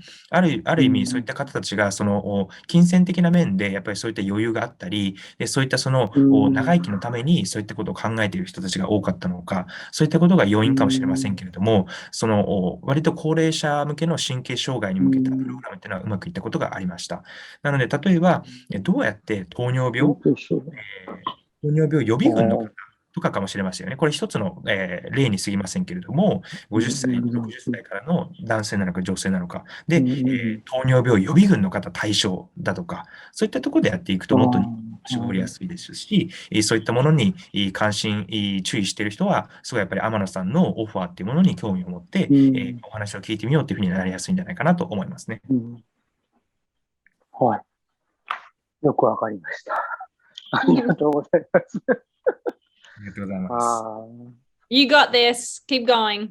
天野さん、できます。ぜひですね。ありがとうございます。ありがとうございます。働きをですね、続けていただければ。はい、ちょっと、はい、すごく楽になりました。ありがとうございます。Thank you, Karen. ありがとうございます。ありがとうございます。All right. So, who's next? Yes, the next question is we have Mori さん、I guess.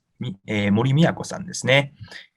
森さんがですね、なるほど。はい、森さん。森さんの質問がですね、つければいいじゃん。つければいいじゃんけど。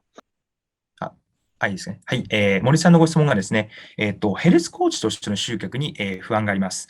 直近ではモニターとして、友人中心に無料もしくは定額でトライアルをしようと思っており、3ヶ月ほどモニター期間を経て、正式にスタートできればと思います。これからヘルスコーチとして本格的に活動する上でアドバイスをいただけると嬉しいです。はい。Alright, Karen. So, How to attract people as a health coach? Yes. Yes, awesome. All right. So in terms of attracting people to your business, what you want to do is follow our roadmap. So you want to create some sort of free workshop that's really specific, something free, like a free value workshop or event or talk that adds a ton of value to your specific niche. そうですね。まずですね、集客っていうところで、一つ目なんですけれども、ロードマップ、本講座の中でもお伝えしているロードマップに沿うっていうところがまず一つのポイントになってくるんですけれども、ここの中でですね、無料のワークショップだったり、無料のイベントだったり、あとは無料のそのトーク会だったり、いろいろできると思うんですよね。Facebook ライブとかもそうかもしれませんですし、無料で価値を提供できるというところをまず一つ目になりますよね。で、その行う際に、無料にもかかわらず多くの価値っていうのを、森さんの決められるそのニッチ、分野に対してたくさんの価値を提供するっていうことが一つ目になるわけですね。And then there are three main ways to get people to your workshop. One is... Go ahead. Go ahead. Okay. So one is free, like doing organic social media. Maybe you go to a health food store and put brochures out for your talk. Maybe you blog and write articles on your website. So there's kind of free marketing where you're spending a lot of time creating content to attract people to your workshop. そうですね。3つのですね、方法があるんですけども、1つ目っていうものをお伝えしてみます。1つ目っていうのが、その無料の方法で、無料で集客をしていくっていう方法ですね。で、これはその英語ではそのオーガニックな方法っていうようにも言えますけれども、例えばその広告費とかをかけずに、ご自身の、例えばその SNS だったりだとか、ウェブサイトだったり、ブログだったり、そういったところで集客をしていくっていう方法になるんですけれども、例えばそのご自身の、インスタグラムなのか、Facebook なのか、TikTok なのか、いろいろあると思うんですよね。そういったもので、ご自身の、価値提供をし始める。これがまず一つあると思うんですね。SNS を使う、メディアを使う。そして、他にはですね、例えばそのご自身の家の近くとか自宅の近くとか、遠くてもいいかもしれませんけれども、ヘルスフードストアですよね。健康食品店だったり、健康食のお店とかがあったときには、例えばそこにこう寄ってみてですね、ご自身がこういった活動をしていて、こういった例えばその無料でのワークショップとかやりたいんですとか、イベントやりたいんですとか、駆け寄ってみるといいと思うんですよね。で、それに対して例えば何かしらのチラシだったり、ポスターとかを作成していただいたり、でそれをお店にちょっと貼ってもらえますかっていうのも一つの方法だと思います。これも無料でできることだと思うんですよね。で、あとは、例えばそのご自身でブログをされていたりだとか、もしくはウェブサイトを持たれていたりだとか、そういったのであれば、ご自身の例えばウェブサイトだったりブログでいつもコンテンツっていうのを作成しながら書きながらっていうことをされていると思うので、そこで、ちょっと何月何日にこの無料ライブやりますよとかっていう、発表ができると思うんですね。これがまず無料でのやり方ですね。Then the second one, so, and in this workshop, you're offering initial consultations or health history sessions. So you're offering a chance for somebody to get on a call with you and go through the questionnaire. そしてですね、この初回、ごめんなさい、この無料でのワークショップだったり、イベントだったり、トーク会っていうところで、ここに参加される視聴者だったり参加者の方には、初回コンサルですよね。初回コンサルを、オファーを出すということをするわけですね。初回コンサルっていうものを、例えばその問診票っていうものを、やっています。こういったことをご紹介していますっていう初回コンサルをやっています。っていうものを、この無料で来られた無料のワークショップとかで皆さんにこれを発表するということが2番目になるわけですね。So then, second way to get people to your workshop, to your free value is paid.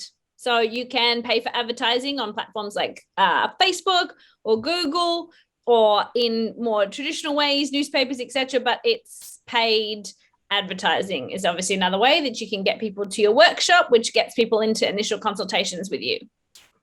そしてですね、2番目の方法はやっぱりですね、先ほどの1番目のものが無料での集客の方法というところでしたけれども、2番目はやっぱり広告費をかける、お金をかけて集客をしていくっていう方法になるんですけれども、わかりやすい例で言うと、例えばその Facebook 広告だったりですとか、もしくはその Google 広告だったりですとか、もしくはそのご自身のニッチの分野とかの人たちが、例えば新聞とか雑誌とかをよく見るっていう人とかであれば、例えばその新聞だったり、その雑誌とかにその広告料をお支払いをして、自分のヘルスコーチングとかのワークショップだったり、イベントっていうものを載せていただくっていうことが2番目の方法ですね。お金をかけて広告料を払って集客を促すという方法ですね。And then the third one is joint venture. So getting in front of somebody else's audience. So to be honest, that's kind of like the health food store or a beautician or somebody else who's got the same audience as you, but offers a different service. And so that's another way you can start to get in front of somebody else's audience to attract them to your free workshop. So if you've got a workshop about anti-aging, perhaps you team up with a beautician who's got 2,000 people on her email list, but doesn't teach nutrition for anti-aging. So you can add value to their clients while potentially growing your own audience. そうですね。そして3番目がですね、英語ではそのジョイントベンチャーっていうふうに言いますね。その日本語で言うとその合同会社っていうような意味合いになるかもしれませんけど、ここではその会社っていう意味ではなくてですね、ある意味その協力をする、協業して、そのご自身のそのニッチっていう分野と関連のあるような人たちと協力をして活動するっていうところになりますけれども、例えば協力をして何かしらのそういったそのワークショップをするだったり、例えばその Facebook ライブをするとかもそうかもしれませんよね。で、行うっていうところなんですけれども、例えばですね、森さんが例えばそのアンチエイジングっていうものをニッチにするとしたとしますよね。で、例えばその森さんがその協力をする相手っていうのは、例えばその医療従事者の方なのか、もしくはその健康関連で、例えばそのヘルスコーチ的な活動をされている方かもしれませんけれども、その方と協力をして、共同で例えばそのライブをするとか、もしくはワークショップをするということになるんですけれども、その時に、この協力する相手に森さんが提供できる価値は何なのかっていうところで、この方に価値を提供できるなっていうふうに思うのであれば、それはやっぱり協力できるところだと思うんですね。例えばの例で言うと、森さんがじゃあアンチエイジングをテーマにニッチでやりましょうというときに、協力するもう一人の方がアンチエイジングのエキスパートの方で、例えばその2000人ほどの顧客リスト、Eメールリストとか、お客さんリストを持っている人ですよっていう人がいたとします。ただこの2000人ぐらい顧客のリストがいて、アンチエイジングのエキスパート的な人なんですけど、栄養のことを全く教えなかったとしますよね。例えば。そうなった時に森さんとしては、森さんもアンチエイジングのエキスパートとしてニッチでやってるんですけど、もちろんその栄養のこととかそういったことはすごいよく理解をされているというところで、そこのことはやっぱりこの、すごい顧客リストを持っているアンチエイジングの人は、栄養のこととか理解しなかったのであれば、森さんはそこをすごい価値を提供できるわけですよね。なので、そういった方たちと協力をして、やってみる。協力をした活動するのが3番目のジョイントベンチャー、共同でのやり方になります。Okay, and 4 other little tips. 1, be consistent. Keep putting stuff out there. Keep moving forward. Get the momentum going. 2, it's just going to be 3. 2, because 2 is the same as 4. So 2 is don't be scared. Remember, you're changing their life. Focus on them. Don't worry about you.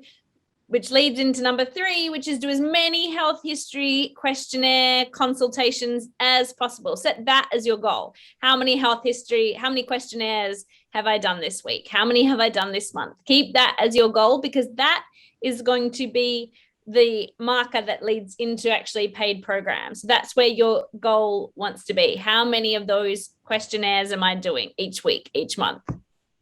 Cool. ありがとうございます。そして、4つ目のですね、お伝えしておきたいことがあるんですけども、これはですね、4つ目のところで、その3つのアドバイスを最後にお伝えしたいと思います。1つ目、これはですね、本当に粘り強く、辛抱強く行ってくださいというところになります。これやっぱりある程度の時間がかかったり、すぐに結果が出ないこともあると思うんですよね。ただ、そこで粘り強く、とにかくそこにスティックしてですね、コミットしてやってみる。粘り強くやるということが1つになると思いますね。で、2番目がですね、ぜひですね、こういうことをやるときに恐れないでください。こういったことをやるときに、怖いなって思う気持ちあるかもしれないと思うんですけども、ぜひ恐れないでですね、やっていただけるといいと思うんですね。そしてもう一つは、いろいろ心配事あるかもしれません。うまくいかないんじゃないかな、だとか、心配だな。これもぜひですね、心配はしないで、やっていただけるっていうといいと思うんですね。これが2番目のことですね。心配はしない、恐れないということ。で、3番目がですね、この2番目に今お伝えした、心配しないで、恐れないでというところにつながってくるんですけれども、とにかく問診票をどれだけ多くこなせるか、これが3つ目ですね、最後にお伝えしたいことになります。問診票をですね、本当にやればやるほど、どんどん勢いっていうのが増していきます。問診票をですね、やるにあたっても、目標を決めるといいと思うんですね。よし、じゃあ今週は何件問診票をできるかな。よし、じゃあ今月は何件の問診票をできるかな。その目標を立ててみるといいと思うんですね。でそれで毎週、毎月、よし、私は目標達成できた。目標まで何件問診票足りなかった。そういったところを見てですね、とにかく問診票の数をこなすと。でそれをすればするほど、勢いがついてですね、どんどんこの集客っていうところにも勢いがついてくると思いますので、そういったことを参考にしていただけるといいかなと思います。カレンさん、ありがとうございました。とても勇気をいただきましたので、今日からまた気を改めて頑張りたいと思います。Thank you, カレンさん。You're most welcome. どうかしまして。Encourage me a lot. Thank you so much. ありがとうございます。I'll do it today. From today. ありがとうございます。Cool. ありがとうございます。はい。ではですね、次の方に移らせていただきたいと思いますけれども、次がですね、天野智子さん、になりますけれども、天野さんがですね、天野さん、いらっしゃいます。ありがとうございます。天野さん、1、2、3、いくつかのご質問の方ですね、いただいているんですけれども、4つですね。どの質問を特にまず彼に聞きたいなっていうのはありますか？はい。どっちも主人のことなんですけども、1と2で、はい、LDL と、ファスティング中の血糖値のことについて、はい。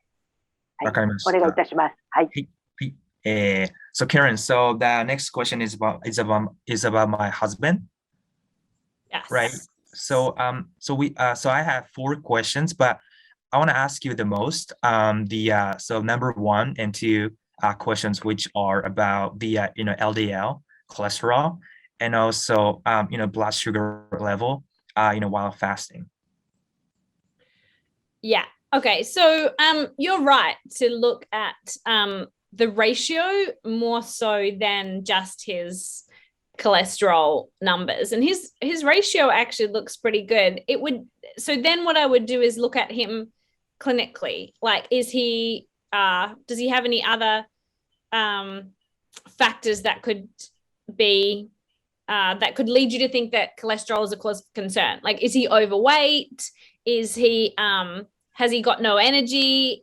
How is he, health wise? Because what you want to do is look at the whole person when it comes to cholesterol. A lot of the time doctors look at just numbers on a page, and what you want to look at, hey, is this person overall, healthy? Do they drink? Do they smoke? Do they exercise?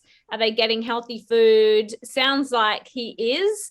So I wouldn't say that these numbers are too much cause for concern. そうですね。まずですね、一つ目のところでお伝えしたいと思うんですけれども、まずですね、このLDL とその HDL のこの比率っていうところでお伺いされていると思うんですね。で、これはですね、まんまなのではって考えておりますが、実際はどうでしょうかっていうところでおっしゃられていると思うんですけど、まさにおっしゃる通りで、そんなにすごい問題っていうのはないのかなと、大丈夫なのかなっていうところが思っているんですね。で、そのコレステロールっていうところがですね、やっぱり例えば病院とかに行って、もしくは検査とかを受けて、コレステロールをこう見ると、やっぱりコレステロールの数値だけをやっぱり提示されるっていうところが、やっぱりあって、例えばその深掘りした質問だったり、そこからの解決策、改善策っていうのはなかなかやっぱり聞くことができないっていうのがあると思うんですけれども、やっぱりご主人がですね、全体的に、例えばエクササイズ、運動とかっていうのが、体を動かしたりだとかですね、できているかどうかだったりだとか、あとは健康的、良質な食生活ができているかっていうところだったり、あとは例えばちゃんと水とかを、水分とか補給できているのかどうか、そういったところっていうのも関わってくるわけですよね。で、見た感じですと、ご主人はそういったところはおそらくできているんじゃないかなと思うんですけれども。Yeah. 一生懸命やってますね。はい。Yes, he's doing his best, like, hydration or like, eating healthy foods or like, exercising, things like that. Okay, awesome. Well, that's good. I mean, I would keep up doing all those kind of things. You could switch out some of the saturated fats for some of the other healthy fats if you wanted to, but it doesn't seem from what I have here that, you have too much of a problem. Cool. そうですね。そして今、されているような、例えば良質な、ライフスタイルもそうですよね。ライフスタイルだったり食生活、すごい心がけられているところだと思いますので、すごいいいと思うんですよね。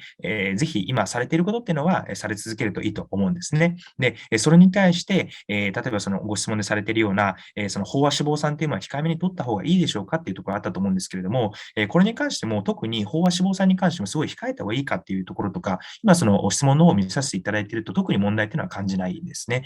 飽和脂肪酸の量を少なくしなきゃとかっていうこともないと思いますし、他の油にしなきゃとか変えなきゃっていうこともないと思いますね。今のままでもいいと思いますし、他の良質な油もやってみたいとかであれば、それもいいと思います。But saying that, yeah, but saying that, having his blood sugar not stable and kind of having that too low, especially during fasting, I'm assuming that you're measuring that, and then perhaps he's getting tired or having crashes or having, not feeling good. And so I'm wondering whether, if he's not feeling good on a ketogenic diet, a different diet might be better for him. He doesn't necessarily need to stay on a ketogenic diet. I would, maybe try one of the other kind of healthier meal plans that focuses on a little bit more of a broad range of foods rather than focusing just on keto, because, it sounds like maybe he'd be doing, a little bit better on maybe a different kind of diet that maybe included some other foods as well. そうですね。そしてですね、ご主人のですね、その血糖値っていうところに関して、少しお伝えできればと思うんですけれども、ご主人がですね、こういった例えば、ボーンブロスファスティングだったり、ファスティング中っていうところの血糖値が安定しないっていうところがあったと思うんですよね。血糖値が低くなってしまうっていうところで、おっしゃられていたと思うんですけれども、そこでですね、もしご主人が断食中、ファスティング中に、すごい疲労感だったりだとか、すごい、もう疲れたなっていう感じに頻繁になってしまうっていうところなのであれば、もしかしたら彼にはですね、ケトジェニックダイエットっていうのがあまり合っていないかもしれないっていうのは思ったんですね。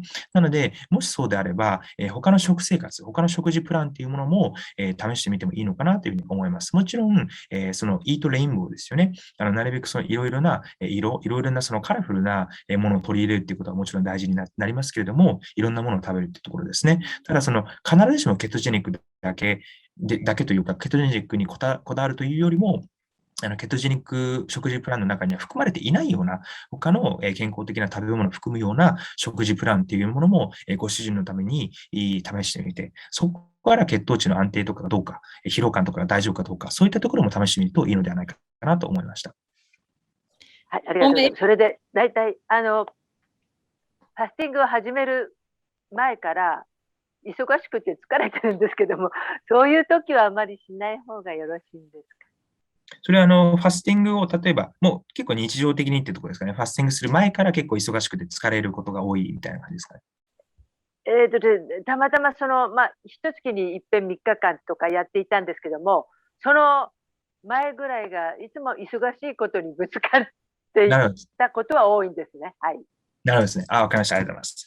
So, my husband, so my question is, when we started, fasting like the day before, we were kind of busy, like with doing something like, I don't know why, but like for some reason, like every time. And so like he got like kind of tired before, he started fasting, kind of thing. And so do you think like he shouldn't really do fasting before, when he starts fasting, if he's, tired before that?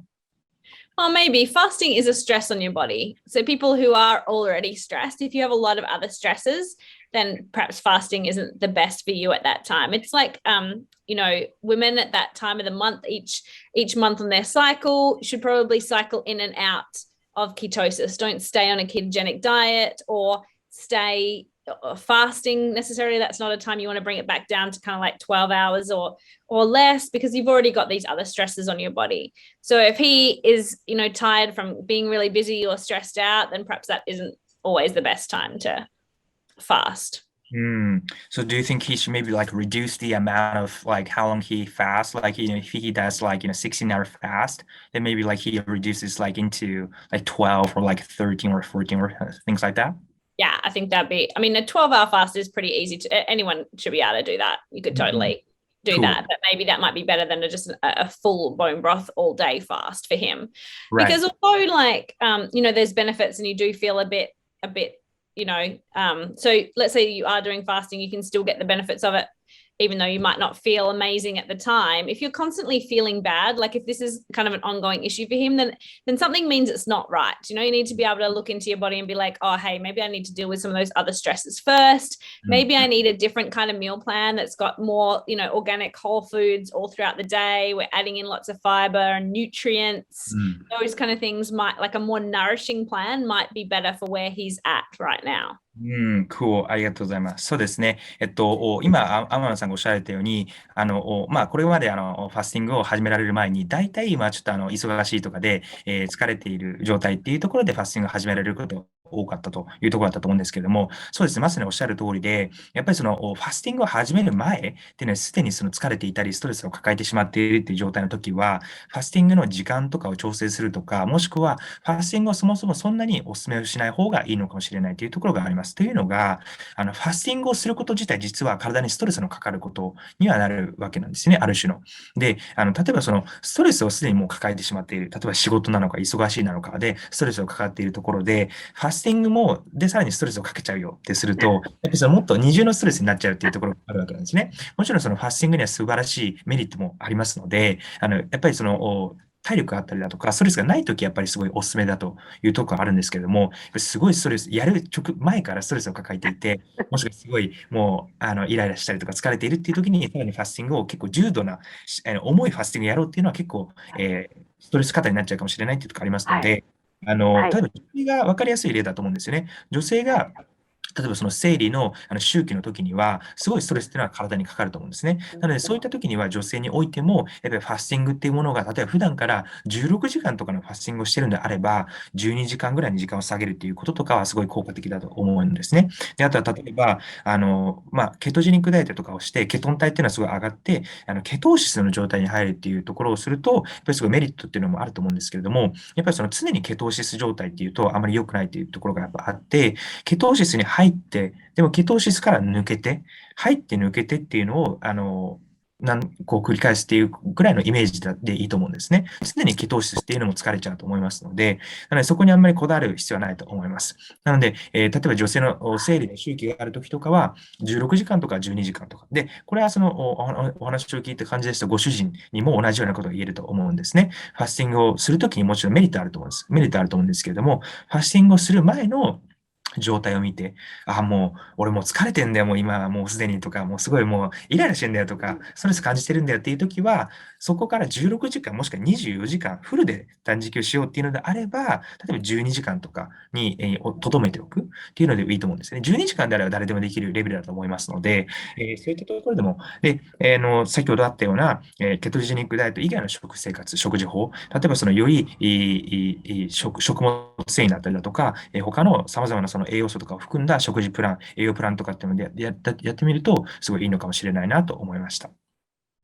はい、わかりました。ありがとうございます。ありがとうございます。Alright, Karen ありがとうございます。はい。ではですね、ありがとうございます。ではですね、次の人のご質問に移りたいと思うんですけど、次が三上愛さんですね。三上愛さんのご質問ですけれども、三上さん、いらっしゃいませ。ありがとうございます。はい、三上さんですね。ビーガンの人のヘルスコーチについて、タンパク質は何を食べればいいか、栄養素不足の対応を教えてくださいという質問ですね。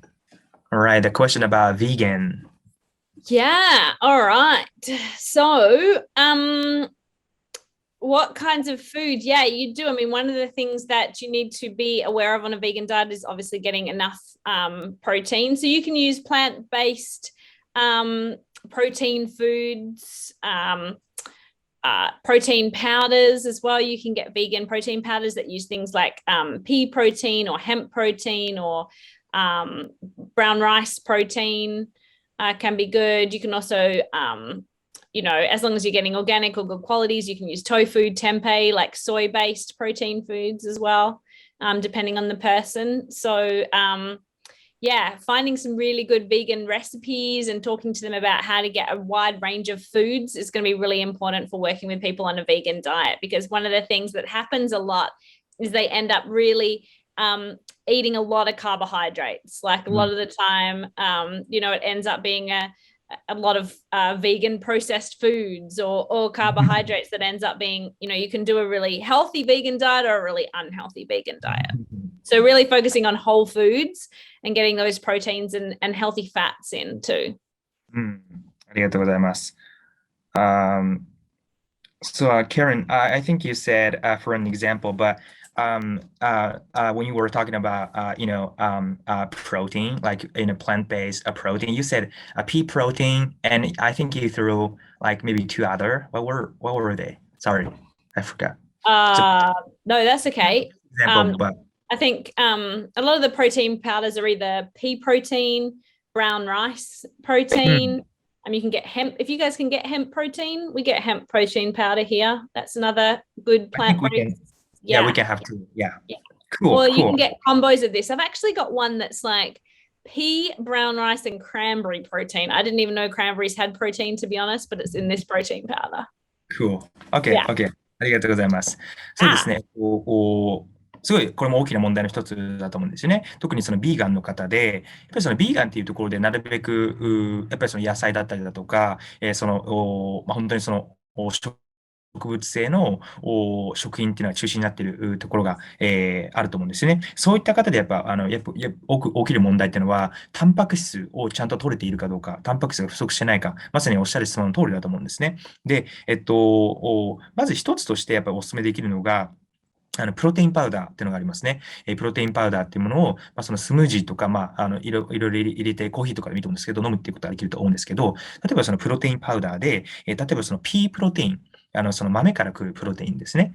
ピープロテインっていうものですとか、もしくはそのヘンププロテイン。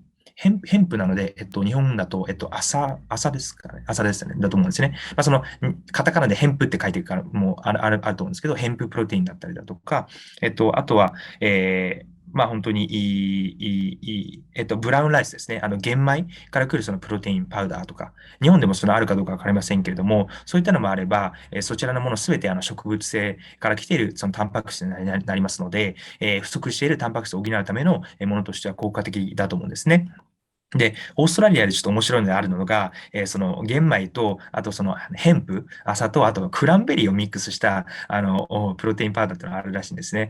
クランベリーにタンパク質が入ってるのかびっくりしたっていうところだったらしいんですけれども、そういうのも、もしくはミックスされたコンビネーションの、植物性のプロテインパウダーとかがあれば、そういうのも、ちょっとお好みに合わせて使うっていうのもいいと思うんですね。で、あとはそういったそのプロテインパウダーとかでなければ、例えばその食べ物ですよね。っていうのは、例えばその豆腐だったりだとか、あとtempehだったり、こういったその豆類っていうところから、得られるその、タンパク質っていうものもその取るっていうのが、できるといいかなと思うんですね。ただですね、すごい、例えばそのプロテインパウダーなり、豆類なり、もしくはそのご友人なり、お知り合いのところで、そのビーガンの方がいて、そのビーガンレシピとか、そういったものをよく知っているようだとか、ビーガンレシピとかを、シェアしているような人とかいるのであれば、そういったそのビーガンレシピっていうものを、見てみて、そういったものから、こういったところからタンパク質も取れるよね、とかっていうのを参考にするっていうのもいいと思うんですね。ただですね、問題なのが、このビーガンの方がよく陥りやすいミスなんですけれども、ビーガンでやっぱりそのタンパク質が足りないっていうふうになると、多くの方がやっぱ陥りやすいのが、ビーガンなんですけど、すごいその炭水化物のビーガン食品だったりだとか、ビーガンなんですけど、加工食品のビーガン食品だとか、そっちの方にやっぱり結構行ってしまって、なかなかビーガンのメリットを受けられなくて失敗してしまうケースだったり、あまり体調が良くならないケースっていうのがあると思うんですね。なので、先ほどからも言っているように、やっぱりそのビーガンで食生活をするときも、心がけるべきは、なるべくホールフーズですね。なるべくその加工されていない、生成されていない、生に近い状態のものから、ビーガンだったり、タンパク質を取るというところを心がけるというところ。そして、もう一つは良質な油、脂質も、ビーガンを食生活をするときには忘れずに、取るということがとても大切になるところになります。So then, you said the next part was like, what do I need when nutrient deficiencies? That's definitely something that you want to think about when you're recommending a vegan diet. I'd probably have somebody on a few kind of key supplements. One would be an omega-3 fatty acid supplements, but you can get a plant-based and algae-based one. So I would do that. So get an I always just say fish oil, but I really mean an omega-3 fatty acid supplement. A multivitamin. I get everybody on a multivitamin anyway when they're starting a new program. Something that might be good is B12. B vitamins are difficult to find in non-animal sources. And to be honest, when I was vegetarian, it was one of the things that I just constantly had to supplement, or I would get side effects from being deficient very, very quickly. It was interesting. So vitamin B12 or your B vitamin or a B complex. And then some other ones, vitamin D as well, is probably a good one to supplement with. I'd watch their iron levels. A lot of women especially are low in iron anyway. Vegans have a much higher tendency. You might want to test before you supplement with iron. You know, you can over supplement with iron. So it's something that you just want to be aware of. And then zinc is another one that vegans often struggle to get enough of and is really important to have enough of. So I would add zinc in as a supplement as well as kind of like a base supplement list for a vegan diet. ありがとうございます。そして、今例えばそのプロテインパウダーだったり、どういったものから、そのタンパク質が取れるかというお話をしたんですけれども、もう一つとても大切なことは、ビーガンの方がですね、やっぱりある意味、ちょっと食べれるものが限られるっていうところが起きたときに、起きるのが、そのタンパク質だけではなく、全体的なその栄養素の不足、欠乏っていうものが起きやすいっていうところがあると思うんですね。なので、そのサプリメントっていうところでも、いくつかその効果的なものをお伝えしたいと思います。で、一つ目がそのオメガ3の脂肪酸のサプリメントになります。オメガ3のものですね。で、これでですね、ビーガンじゃない方に関してはもちろんフィッシュオイルっていうふうにいつも私は言うんですけれども、今回に関してはそのビーガンの方が対象になっていますので、フィッシュオイルっていうものは当てはまらないと思うんですね。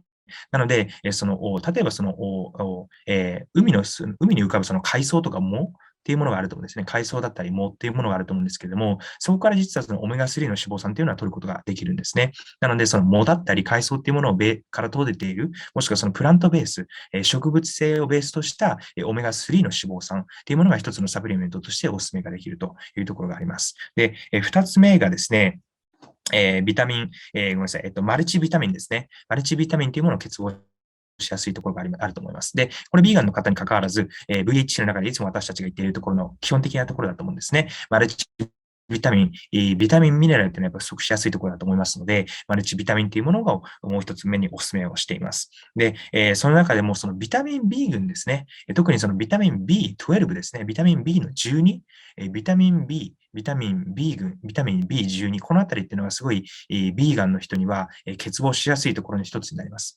このあたりのですね、ビタミン B 群っていうものは、結構その動物だったり、からっていうのは結構やっぱその取れやすい、動物の体内とかからにはやっぱりその取りやすいものにはなるんですけれども、逆に、その植物性の食品だったりだとか、こういったそのプラントベース、っていうところからは、結構そのビタミン B 群っていうのは取りづらいっていうところがありますので、ビーガンをされている方に関しては特にこのビタミン B 群っていうものはすごいお勧めをしているというところになります。実は私自身もですね、以前、ビーガンの食生活をしていたということがありました。でそのなった時に、ある栄養素の欠乏が起きたんですね。でどんな欠乏だったかというと、今お伝えしたのはビタミン B 群の欠乏っていうのが起きました。エネルギーレベルが低下したりっていうのがありましたので、ビーガンの方には特にビタミン B 群のサプリメントがお勧めだというところがもう一つあります。で、もう一つがですね、鉄分ですね。鉄分値、そのビーガンされている方のその鉄分レベルっていうものがどれぐらいなのか、ちゃんとした正常値なのか、もしくは不足しているのか、このあたりもすごい見ることがとても大事になるかなと思います。特にですね、ビーガンに関わらず女性の方で多くの女性の方が、もともとその元来その鉄分が不足しているということがありますので、ビーガンに関わらず見ていただけた方がいいんですけれども、ビーガンの方は特に鉄分の不足しているっていうのは結構顕著になっていますので、ビーガンの方にはその鉄分、サプリメントからでもその取れるのであれば、お勧めした方がいいというところがあります。で、もう一つがですね、最後にお伝えするものが、亜鉛ですね。亜鉛のサプリメントになります。で、この亜鉛もですね、結構やっぱその女性で、特にまたビーガンの方、不足しがちになっているというところがありますので、亜鉛っていうのはやっぱりその十分に取っていただくとすごいいいと思いますので、亜鉛もお勧めしたいというところになります。Hopefully that helps. プロテインパウダーってホールフーズになりますかね？ホールフードのなるべく生に近い状態のっていう意味ですかね。じゃなくて、ホールフーズストアですか？丸ごとっていう、要はだから結構こだわる人って抽出物がもう NG って思う人たちがいるんです。特にローフードみたいなのをやってる方。その丸ごとっていうところでは、そのエキスとかだと抽出物だからっていう回答が返ってくることがあるので、そういうところで、タンパク質って、丸ごとタンパク質って、まあ、テンペとか納豆とか、丸ごとで考えると。で、そのプロテインに関しては、丸ごとではないのかなって思ったりしてみたんですけどね。まあ、ソイに関しては。あとはちょっとよくわかんないんですけど、私も。プロテインパウダーに関しては、やっぱホールフードってあるのかどうかってところですよね。はい。はいはいはい。Yeah, Karen, so, I know like, Whole Foods, the concept of, whole food is so important. Yeah. Understandable. But when it comes to like protein powders, like would there be like, any types of like, whole food based protein powders? Because like for some vegan people, for them, like since protein powders are already like an extract from something, and so like because it's extract, oh, I can't take that kind of thing. And so I was just wondering, like, so if it's like whole foods, then like natto or like tempeh or like tofu, things like that, they work obviously, but if it's like, protein powders, then I was wondering like if there's like any types of like, whole food based protein powders out there. Yeah, definitely. I mean, just have a look at your ingredients list. You want to look for, just pea protein, maybe a natural sweetener. You could get some natural flavors, but you just want to really make sure that you're getting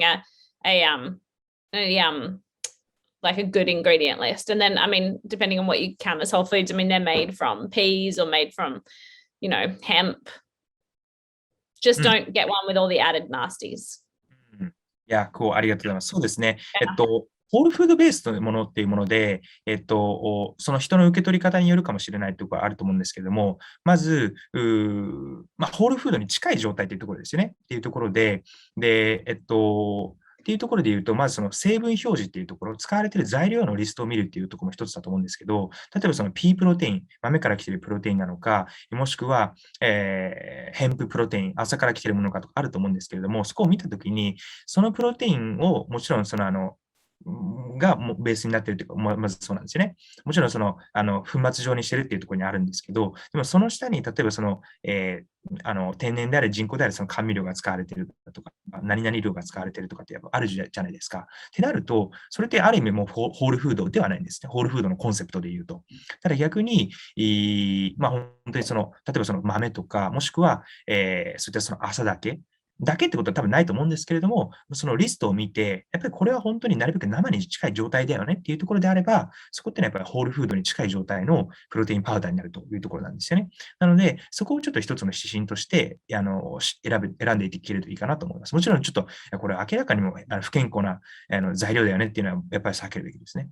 We'll have to move on to the next question now, I think. But hopefully that helped. いや。ちょっとですね、三上さん、ちょっと時間の関係っていうところもありまして、次の方の質問に移らなきゃ、はい、ありがとうございます。参考になればというふうに願っています。はい。岡様ですね。岡様のご質問で、ちょっと今いらっしゃらないんですけれども、最後にクイックにお答えいただいてもよろしいでしょうか。お願いします。はい。So we'd like to move on to the next question. So this is actually the last question here. So this person is not here right now, but you can answer this question anyway. So this is about the so number 10.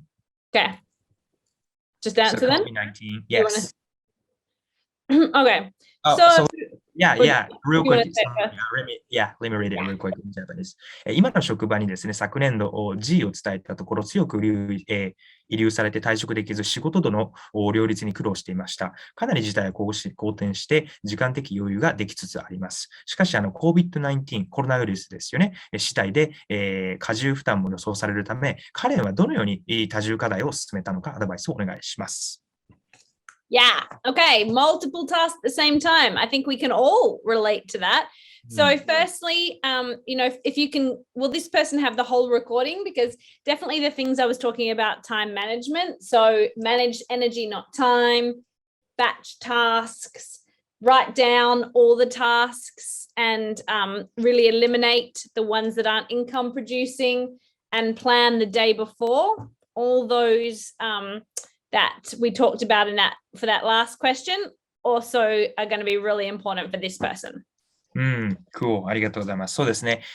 マルチタスクですよね。これもしなきゃいけない。本業があります。で、ヘルスコーチングもしたい。いわゆるそのマルチタスクっていうところになると思うんですけども、これはですね、この岡さんだけではなくて、すべての方に関わる質問だと思うんですよね。マルチタスクは難しい、時間が持てればっていうところってあると思うんですけれども、こちらの今日のですね、そのグループコンサルティングの様子っていうのも録画をされて、皆さんにその期間限定でその配信される予定にはなっているわけですね。岡さんちょっと今いらっしゃってないですけれども、先ほどのですね、ちょっとその時間をうまく作り出すにはどうしたらいいですかっていうご質問された質問者の方がいらっしゃったと思います。で、その方にお伝えしたことがやっぱりですね、同じようなところになってくるんですけども、非常にこのマルチタスクをしていくために、私にとっても役に立ちましたし、皆さんにとってもお役に立てることだと思うんですね。なので、先ほどお伝えしたところっていうのの録画したものもやっぱり復習していただけると、岡さんにとってはいいと思うんですけど、そこでお伝えしていたことっていうのは、どうやってその時間だったり、そういった管理だったり、マネージメントっていうのをした方がいいのか、それ以上にどうやって自分のエネルギーレベルを上げることができるのか、こっちの方がやっぱりすごいプライオリティとしては高いんだよっていうお話をしたと思います。エネルギーレベルが高くなれば高くなるほど生産性も上がっていくことによって、時間がないんじゃないか、時間が難しいんじゃないかっていうところが、もっともっと生産性が上がるので、より多くのことをしていくことができるということにつながるわけですね。なので、その時間のマネージメント管理が難しいっていうことを考える以上に、どうやってエネルギーを高められるかっていうことを考えていただけるといいと思います。で、先ほどもいくつかお伝えしたところ、そこも復習していただけるといいと思うんですけど、そのタスクとかっていうものを、例えばその月曜日はこれ、もしくは火曜日の時間、この時間はこれ、クライアントに連絡する、もしくは、こういったそのコンテンツ作成に当てる、そういったお話もしたと思います。それらのこともお役に立てると思いますし、もしくはその1週間ごとに、こういったそのプランニングをする、もしくはその、明日の計画を今日、終わる前にそのプラン計画する、そういったことも全部参考になると思いますので、そのあたりも参考にしてください。そして、何が私の収入にはアップしてないものなのか、そういったことをなるべく少なくしていく。そういったところも参考にしていただけるといいと思うんですね。Sorry, that's all. That's right. So I've got a couple more tips for this person though. Yeah.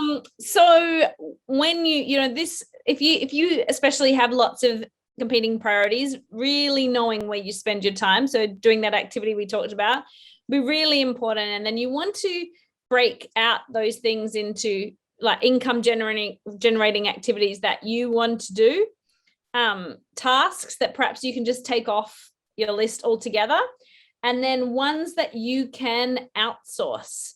Like maybe you really need to look at, especially if you've got another job, you might really need to look at actually hiring some help, whether that's a virtual assistant to help with some administration, or potentially even things like a cleaner or someone to take some of those other even household tasks so that you have more time to spend on your business.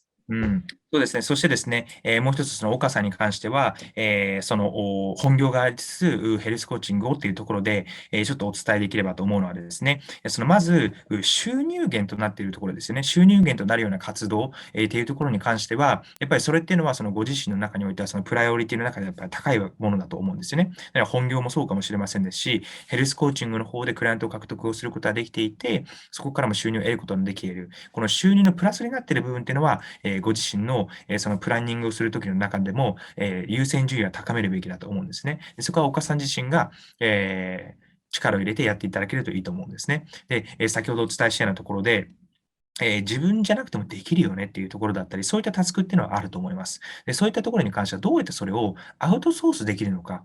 例えばそのいわゆる他のその外注のスタッフを雇ってだったりだとか、もしくはアルバイトなのか、いろんなその雇用形態っていうのはもう結構最近では存在しているわけなので、そういったこともできると思うんですね。ある意味、そのバーチャルスタッフだったり、バーチャルアシスタント、そういった人たちを、例えばその時給なのかだったりとか、もしくはそういったその単価によってとかいろいろあると思うんですね。それによって、ここはその他の人にやってもらったら効率が良いよねっていうこととかもあると思います。そういったところをできるんであれば、検討していただくっていうのがいいと思うんですね。もしくはこれはですね、例えばその本業に関わることに関する、例えばそのアシスタントが必要なのか、もしくはヘルスコーチングに関わるところで何かしらのスタッフとか何かしらの、外部のサポートが必要なのか、もしくはですね、例えばその家の中の、例えばそのクリーニングだったり、家事だったり、掃除だったり、そういったところも自分がしたら時間がすごくかかっちゃうんだけどと。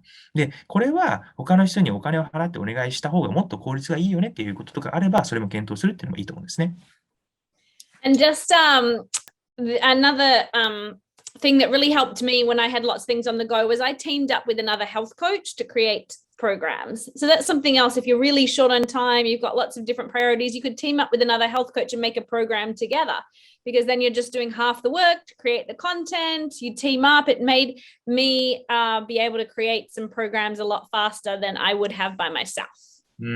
そしてもう一つお伝えしたいのがですね、そのチームとして働くっていうところだったり、仲間だったり、パートナーと協力をしてやるっていうところもいいと思います。これはですね、先ほどお伝えした、例えばその外部のスタッフを雇ったりだとか、っていうところや本当にそのパートナー的なところに意味合いになるかもしれないと思うんですね。っていうのは私がですね、ヘルスコーチとして、こういったその様々なプログラムを始めてみたいとかやってみたいってなった時に、でも時間がない、時間が難しいっていう時に、すごい役に立ったことがあります。それこそがまさに今お伝えしているような、その仲間と一緒に協力をしてやるっていうところだったんですね。で、これはですね、本当にですね、例えばじゃあこのプログラムを私と〇〇さんで一緒にやろうよってなった時には、もうすごい時間っていうところに関しては本当に役に立つんですね。っていうのは、私だけでこのプログラム全体を作っていこうっていうところに関して、というと、やっぱ全部自分と私でやらなきゃいけないんですけど、私ともう一人でパートナーでやるってなった時には、このコンテンツの半分の部分は私でいいよね。半分はあなたがやってくれるよねっていう形で、お互いのその時間っていう半分も、やるその分量っていうのも減りますので、そういったこともすごい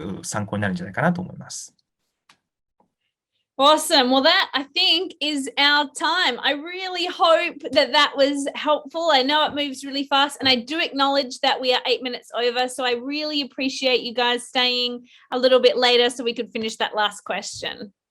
はい、というところでですね、皆さん、一応ですね、今回いただいている質問をすべてお答えさせていただいたんですけれども、本当にですね、今日いただいた質問、そしてこのグループコンサルティングがですね、皆さんの少しでもお役に立ってればというところを心から願っています。で、1人8分というところだったんですけれども、間違いなく何人かの方に関してはちょっと時間をオーバーしてしまったというところで、今その結果的にですね、数分ちょっとオーバーしてしまっていて、最後に皆さん本当に残ってくださっていて、心から感謝していますし、ちょっと時間オーバーしてしまって申し訳なかったんですけれども、本当にですね、少しでも皆さんのお役に立っていることを心から願っています。And remember, take imperfect action is number 1. And number 2, that what we do actually does change lives. It saves lives. These are people's family members. It's such important work, what you guys do. So anytime you feel scared, remember, imperfect action, it's about the other person. You're actually changing their life.